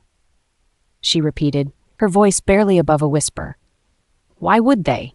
Because Alexander has a special talent, I said dryly. He pushes people too far until someone snaps. A word of advice? Don't waste your sympathy on him. Her expression shifted to nervous confusion. She gnawed on the tip of her pen, clearly unsure how to respond. Focus on your actual work, Claire, I added, dismissing her concern with a wave of my hand. Alexander's current state is nobody's fault but his own. Claire nodded quickly, clutching her notebook tighter as she hurried out of the office. My phone buzzed loudly on the desk, drawing my attention from the documents I was reviewing. Hunter's name flashed on the screen. I swiped to answer, lifting it to my ear. Everything's been moved, Hunter said without preamble, his tone steady and professional. Your belongings are fully secured at the seaside mansion. The scouts report no disturbances. Good, I replied, leaning back. Ensure the patrols remain tight. I want no surprises, especially during the transition. Understood, he said firmly. But before the call could end, a loud crash echoed across the room. My gaze snapped toward the door just as it slammed open. There was no mistaking who it was. Alexander barged in like a storm, his chest heaving and his eyes blazing with fury. Blood stained the collar of his wrinkled shirt, and his hair was a wild, unkempt mess. He looked nothing short of desperate and absolutely furious. Hunter's voice shot through the phone, sharp and immediate. Alexander's there again? Do you need me to? I'm fine, I said quickly, cutting him off and ending the call. I placed the phone on the desk, my focus entirely on the man storming toward me. Scarlett, Alexander bellowed, this ends now. I stared at him coldly, unamused by his theatrics. Does it? Because it doesn't look like you're in any position to end anything, Alexander. He slammed his hands on my desk, leaning forward until his face was dangerously close to mine. I don't think you understand what's at stake here. You're right, I said flatly. I don't understand why you're still in my office. Enough of the games, he snarled. His voice cracked under the weight of his desperation, and there was something wild in his eyes. A man at the edge of reason. You don't get to walk away from this, he said, his voice trembling. I folded my arms across my chest, unimpressed. Walk away from what exactly? Your inability to manage your pack's mess? Or is there something else you're blaming me for now? His fists curled on the desk, shaking with barely contained emotion. Then, in a move so sudden it caught me off guard, he reached out and grabbed my wrist. His fingers trembled as they wrapped around it, his grip firm yet unsteady. You must accept my mark, he demanded, his voice raw with urgency. It is the only way. He paused, his breathing ragged. The only way to save the two packs, to save everything. The words hit me like a slap, not because they held any weight, but because of the sheer audacity of them. For a moment, I could only stare at him, stunned at his utter lack of sanity. Then rage bubbled to the surface, sharp and cold. I yanked my wrist free from his grasp, stepping back as I glared at him. Have you completely lost your mind? I hissed, my words cutting through the tense silence. Scarlett, listen to me. He pleaded, his voice breaking slightly. This isn't just about me or you. It's about the packs, the Northern and Amber packs. Together, Together? I interrupted sharply, taking another step back. There is no together, Alexander. Not now, not ever. His face twisted in frustration as he reached for me again, but I sidestepped him quickly. Don't touch me, I warned, my tone deadly. You don't get to walk in here, spew ridiculous claims, and think I'll even entertain them. He froze, his face pale and his hands trembling. If you just accept it, he said desperately, I could make you my Luna, my true Luna. You could rule the Northern Territories by my side. I narrowed my eyes, incredulous. Then I laughed, a short, bitter sound that echoed throughout the office. Your Luna? I repeated mockingly, shaking my head. Alexander, what part of no isn't sinking in? You've truly lost it. His face contorted in anguish, but before he could say anything more, a new voice shattered the tension like a blade slicing through ice. You want to give her your mark? The words were spoken softly, dangerously. Each syllable carried a quiet menace that sent shivers through the air. We both turned toward the door. Roman stood there, his tall, commanding frame filling the space easily. His ice-blue eyes locked onto Alexander with a sharp intensity that could freeze fire. Alexander froze, his jaw clenching tightly. He recognized Roman immediately. No one could forget the force that had left him with a broken arm. Roman stepped into the room, his movements slow and purposeful. The air seemed to grow heavier with every step he took. He shrugged off his black coat and draped it over my shoulders with deliberate care. His words to me were quiet but firm. "Put this on." I wrapped the coat around myself, its weight and warmth grounding. "Thank you," I murmured, stepping back slightly to let him take control of the situation. Roman turned his full attention to Alexander then, his icy gaze sharp enough to cut steel. "You want to mark her?" he repeated, his tone laced with cruel mockery. "Do you even know who she is?" Alexander stiffened, his pride flaring up even in the face of Roman's overwhelming presence. "I know enough," he said, though his voice wavered slightly. Roman took a step closer, his movements calm but filled with deadly intent. "Do you?" he pressed. "Because I see a man grasping at straws, a man desperate enough to make reckless threats in my presence." Alexander bristled, his amber eyes narrowing. But instead of backing down, he doubled down, his voice rising with defiance. "You think you're the only one who can protect her?" he snapped, anger cracking through his words. "I can make her the moon goddess of the Northern Territories. What do you offer her besides secret protection and shadows?" Chapter 79. Alpha's Claims. The air in my office pulsed with tension so thick it felt suffocating. Roman stood like a looming shadow of power and fury. His ice-blue eyes were locked onto Alexander, cutting into him like daggers.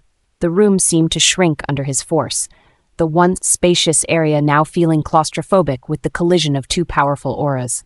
Alexander stood his ground, but his confidence faltered. I saw his hands flex at his sides, his pride battling with the unease radiating off him. Roman took one deliberate step closer, his movements calculated, his presence dominating. "You think you know her?" Roman's voice was calm but filled with icy menace. The soft threat in his tone made the hairs on my arms rise. "You think you have any right, any claim at all, to her?" Alexander stiffened, his body as taut as a bowstring. He tried to push back against the overwhelming energy Roman wielded. "I don't just think it, I know her, our engagement." Roman didn't even let him finish. "Your failed engagement." The words were like a slap, hard and precise. "The engagement you threw away for Grace." At the mention of her name, Alexander's face betrayed him. His confidence cracked for just a second, long enough for me to catch the guilt in his eyes. He quickly masked it, but the damage was already done. "My intentions have always been clear," Alexander said, forcing the strength back into his voice. His pride kept him standing tall, but I could see the tension in his jaw. "What about you, Roman? Hiding in the shadows, pulling strings. Are you here now because you know she needs clarity, or are you just afraid?" Roman's laugh was low and sharp. It felt less like humor and more like a warning. "Afraid?" His voice dropped, its weight doubling. He leaned in closer, towering over Alexander. "The only one who should be afraid here is you." Alexander met his eyes, his features twisting into a defensive sneer. "At least, I don't pretend," he growled, his tone lashing out. "How many men are vying for Scarlett's attention? Just how many have you kept her safe from while lurking behind her like a shadow?" I clenched my fists, anger swept through me, but I didn't speak. My nails dug into my palms as I forced myself to stand silently. I wanted to see how Roman would respond to the jab. My heart raced as I waited, the tension so fierce it felt suffocating.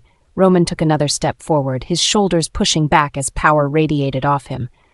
"And yet here you are," he said, his voice calm but growing darker by the second. "You throw tantrums about Scarlett, but we both know where your true attention lies." "Do I need to remind you, Alexander? Grace, your soulmate, the one you're so desperate to save, the one you abandoned your precious engagement to chase." Alexander flinched, the direct attack burning through what little composure he had left. His lips parted to argue, but no words came out. Roman's ice-blue eyes narrowed. "The truth is hard, isn't it? You're a hypocrite. You want Scarlett because her independence wounds your pride, because you hate that you can't control her, all while you fawn over Grace and try to snatch a seaside mansion just to stop her inevitable death." Alexander's face turned crimson, rage and shame tangling together. He clenched his fists tighter, his entire body shaking. Roman's words were like a relentless hammer, breaking him apart piece by piece. My breath caught as I looked between the two of them. Roman's wolf-like dominance filled the room, and Alexander couldn't match it. I could almost feel his resistance crumbling the longer Roman pressed. Enough of this. I stepped forward, placing my hand lightly on Roman's arm. Brother, let's stop here. We have more important things to do. Roman's gaze shifted to me. The sharpness in his expression softened slightly, the tension in his posture easing as I pulled at his sleeve. He gave me a small nod and turned away, walking toward the sofa like nothing had happened. As Roman took his seat, I turned to Alexander. Coldness etched every word I said. Get out. My voice was low and dangerous. Now. Alexander stared at Roman, then back at me. His eyes flickered with emotions I couldn't fully place. Anger, desperation, jealousy. His gaze dropped to our clasped hands. The sight seemed to cut deep into him. Without another word, he spun around and stormed out of the office. But I wasn't convinced he'd leave so easily. I followed. At the entrance of the building, I caught sight of Alexander. His steps were slow, hesitant. He hadn't left completely. I folded my arms tightly as I approached. Alexander, I called sternly. He turned, his amber eyes blazing. I saw the desperation there, the final shred he was clinging to. His shoulders slumped slightly, his confidence seeming to falter for the first time. Then something shifted. He straightened and his expression hardened with a determined edge. If you cut ties with him, Alexander blurted out, his voice growing louder, rawer. With Roman, with all of them. Every man who surrounds you, I'll mark you. I stood frozen for a second, his desperate proposal hanging in the air like a storm cloud. He stepped closer, his burning intensity making me want to step back, but I held my ground. I'll mark you, and I'll make you the Luna of the Northern Territories. Together we can stop the chaos between the packs. Anger flashed through me like lightning. I scoffed, shaking my head. My chin lifted defiantly. Mark me? You? I laughed harshly, my voice dripping in mockery. You couldn't possibly believe I'd accept a mark from you. Do you want me to spell it out? Your strength is pitiful compared to Roman's and anyone, really. Your mark couldn't offer me anything but embarrassment. He flinched, his lips pressed tightly. The growing in his pride expanded, but his desperation hadn't faded. Instead, it burned brighter. This isn't about strength, he shouted, his voice shaking. This is about saving the packs, about loyalty. Who else will stand with you long term? Who else can make you everything you're supposed to be? You, I said coldly. And what exactly would I become at your side? He hesitated, searching my face. He knew he couldn't answer. He had nothing to offer. You're out of your mind, I said, my tone ice cold. Go focus on Grace. I hear her silver poisoning gets worse every day. My words hit hard, slicing through his remaining defenses. His expression twisted into a mix of anger and anguish. His mouth opened as if to argue, but nothing came out. He turned on his heel and left without looking back. When I returned to my office, it was calm and still. Claire had dropped off herbal tea while I was gone, and Roman sat on the sofa, his broad shoulders taking up space like he owned the room. His face twisted slightly as the smell of the tea filled the air. I couldn't help but smirk. I see you're still the same, I teased, stepping closer. Still can't stand the smell of herbs? His ice-blue eyes lifted to meet mine, but they didn't carry the amusement I expected. Instead, they stayed locked on me, sharp and unwavering. Every subtle movement I made seemed to be under his scrutiny. Brother, I said softly, approaching cautiously. Before I could say anything else, his arms pulled me into an embrace. I froze, my body stiffening against him. The door creaked open slightly, and I caught the glimpse of Claire peeking in. Her presence didn't escape Roman's notice, but it didn't seem to matter. She scurried back out, the door closing quickly behind her. I heard hushed whispers outside, their voices barely audible but just loud enough for me to pick up. Oh, now I get it. Why she turned down Alexander. The realization in their tone stung at my pride, but I let it go. Inside, my heart raced as I slowly leaned back, putting just enough space between us to look at him. What are you doing? I demanded, confused by his sudden burst of affection. My voice was quiet but firm. Roman didn't immediately answer. His ice-blue eyes burned with something I didn't recognize. Something deeper, more possessive. He wants to mark you? Roman finally asked. His voice was tight, restrained. I scoffed, my annoyance flaring. Of course I refused him, I said sharply. As if I'd ever accept a mark from him, my throat tightened as I added bitterly, "An alpha with weak power? He has nothing to offer me, Roman, nothing worth considering." Chapter 80. Dangerous Desires. I leaned against the edge of the desk in my office, Alexander's lingering presence still wrapping around me like a tightly drawn cloak. His earlier glacial gaze and sharp words repeated in my head. Alexander's bold claim to mark me as Luna of the Northern Territories was a move of desperation. I knew that. But beyond the madness of his suggestion was a calculated political game. It wasn't love. It was survival. That much was obvious. But Roman? His reactions were far from calculated. They were raw, unforgiving. The possessiveness he displayed today was unlike anything I'd seen from him before, icy and smoldering at the same time. "Scarlett," Roman's deep voice called from the couch a few feet away. I turned, startled by the sudden sound, and there he was, sitting with that same stern expression I hadn't yet deciphered. His blue eyes bore into mine, unreadable yet undeniable. "What?" I asked cautiously, brushing my hair from my face, my other hand gripping the desk edge tightly. He tilted his head slightly, his sharp features making him look like a predator surveying his prey. "Are you going to keep more secrets from me? Or do I have to guess what else you're hiding?" I frowned, the accusation in his tone cutting deeper than I expected it to. "What are you even talking about?" "Alexander," he said flatly, his lips curling into a grim line. "Your engagement, did you not think that was something someone you're bonded to, deserved to know?" A wave of guilt and irritation flooded my chest. "It was an agreement to protect myself," I explained, forcing calm into my voice. "You knew how precarious things were with Sarah and Grace. So yes, Roman, I did what I had to do to survive." His eyes darkened. "Surviving doesn't mean marrying the enemy, Scarlett." "Marrying?" My voice rose a pitch, my frustration fully surfacing.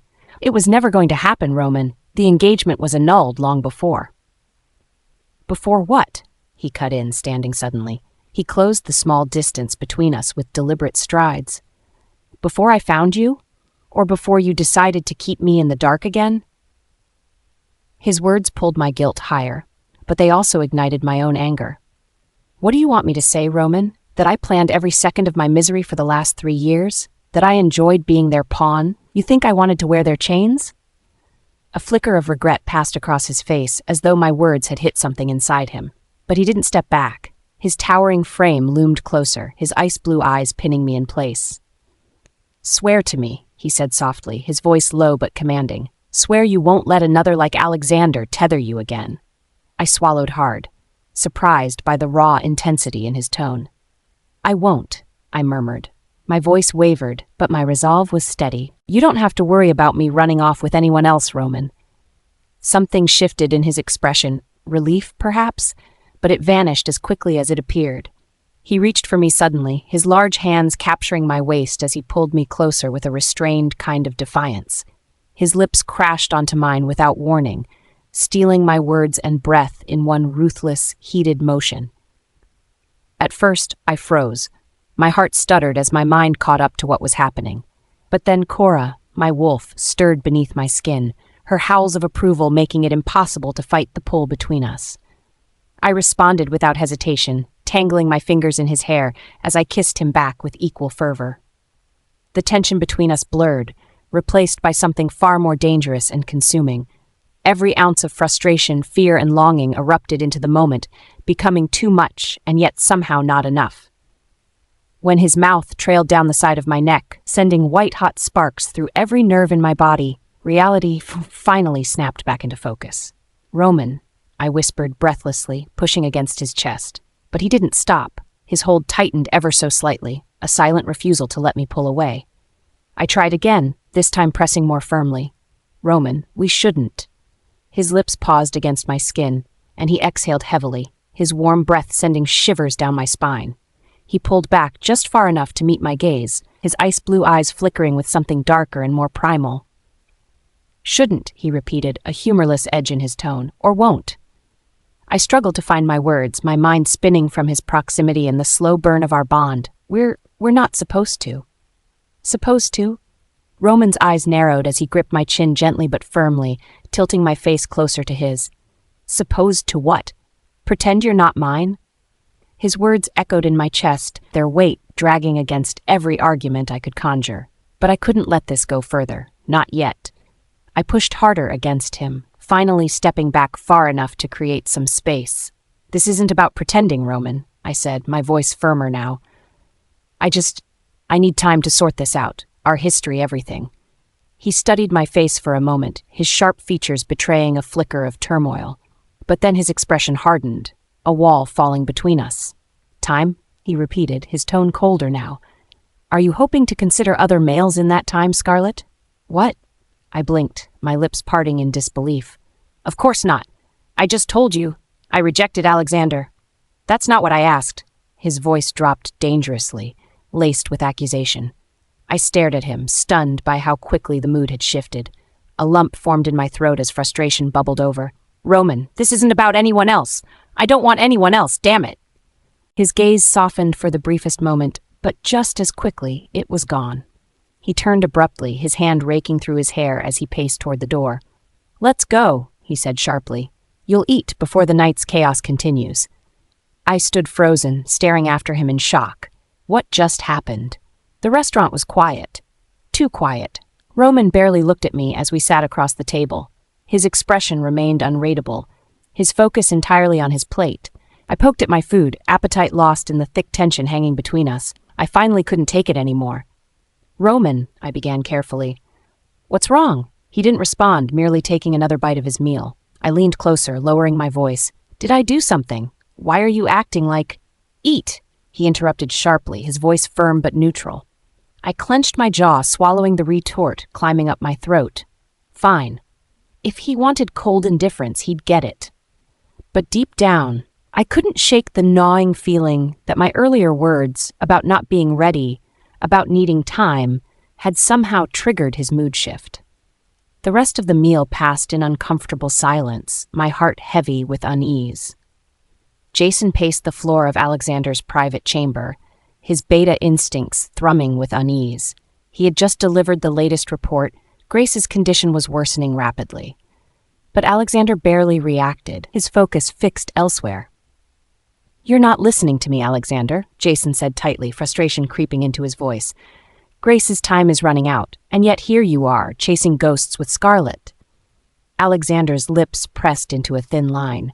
The memory of Roman's presence in Scarlett's office, a force that both enraged and intimidated him, played over and over in his head. "I won't lose her," he muttered almost to himself. Jason sighed wearily. "This isn't about Scarlett anymore, is it? Or is it guilt for wasting 2 years of engagement while wanting someone else?" Alexander's face darkened, but he didn't answer. Down the hall, Grace's faint whimpers echoed, each sound driving another nail of desperation into Alexander's chest. Pain racked my body, the silver poisoning burning through my veins like liquid fire. Every breath felt like a battle against my own frailty. The room was empty. Sarah had gone to make arrangements, leaving me alone with the hum of the machines surrounding me. My phone vibrated weakly on the stand beside me. I reached for it with shaking hands, nearly dropping it as I swiped to answer the call. "Hello?" My voice came out hoarse. "You think you can ignore me forever?" Thomas Ward's gruff voice snarled through the receiver, his anger palpable even through the line. My heart stopped. "Thomas," I whispered, fear-lacing my tone. "You owe me, Grace," he growled. "If you think your condition excuses you from paying, think again. Tell me you haven't forgotten about the attack you planned on Scarlett." My blood ran cold. My grip tightened on the phone as my breathing grew harsh. Thomas didn't let up, his voice rising as I said nothing. "You got what you wanted back then, Grace. Now it's time to pay up, because if you don't,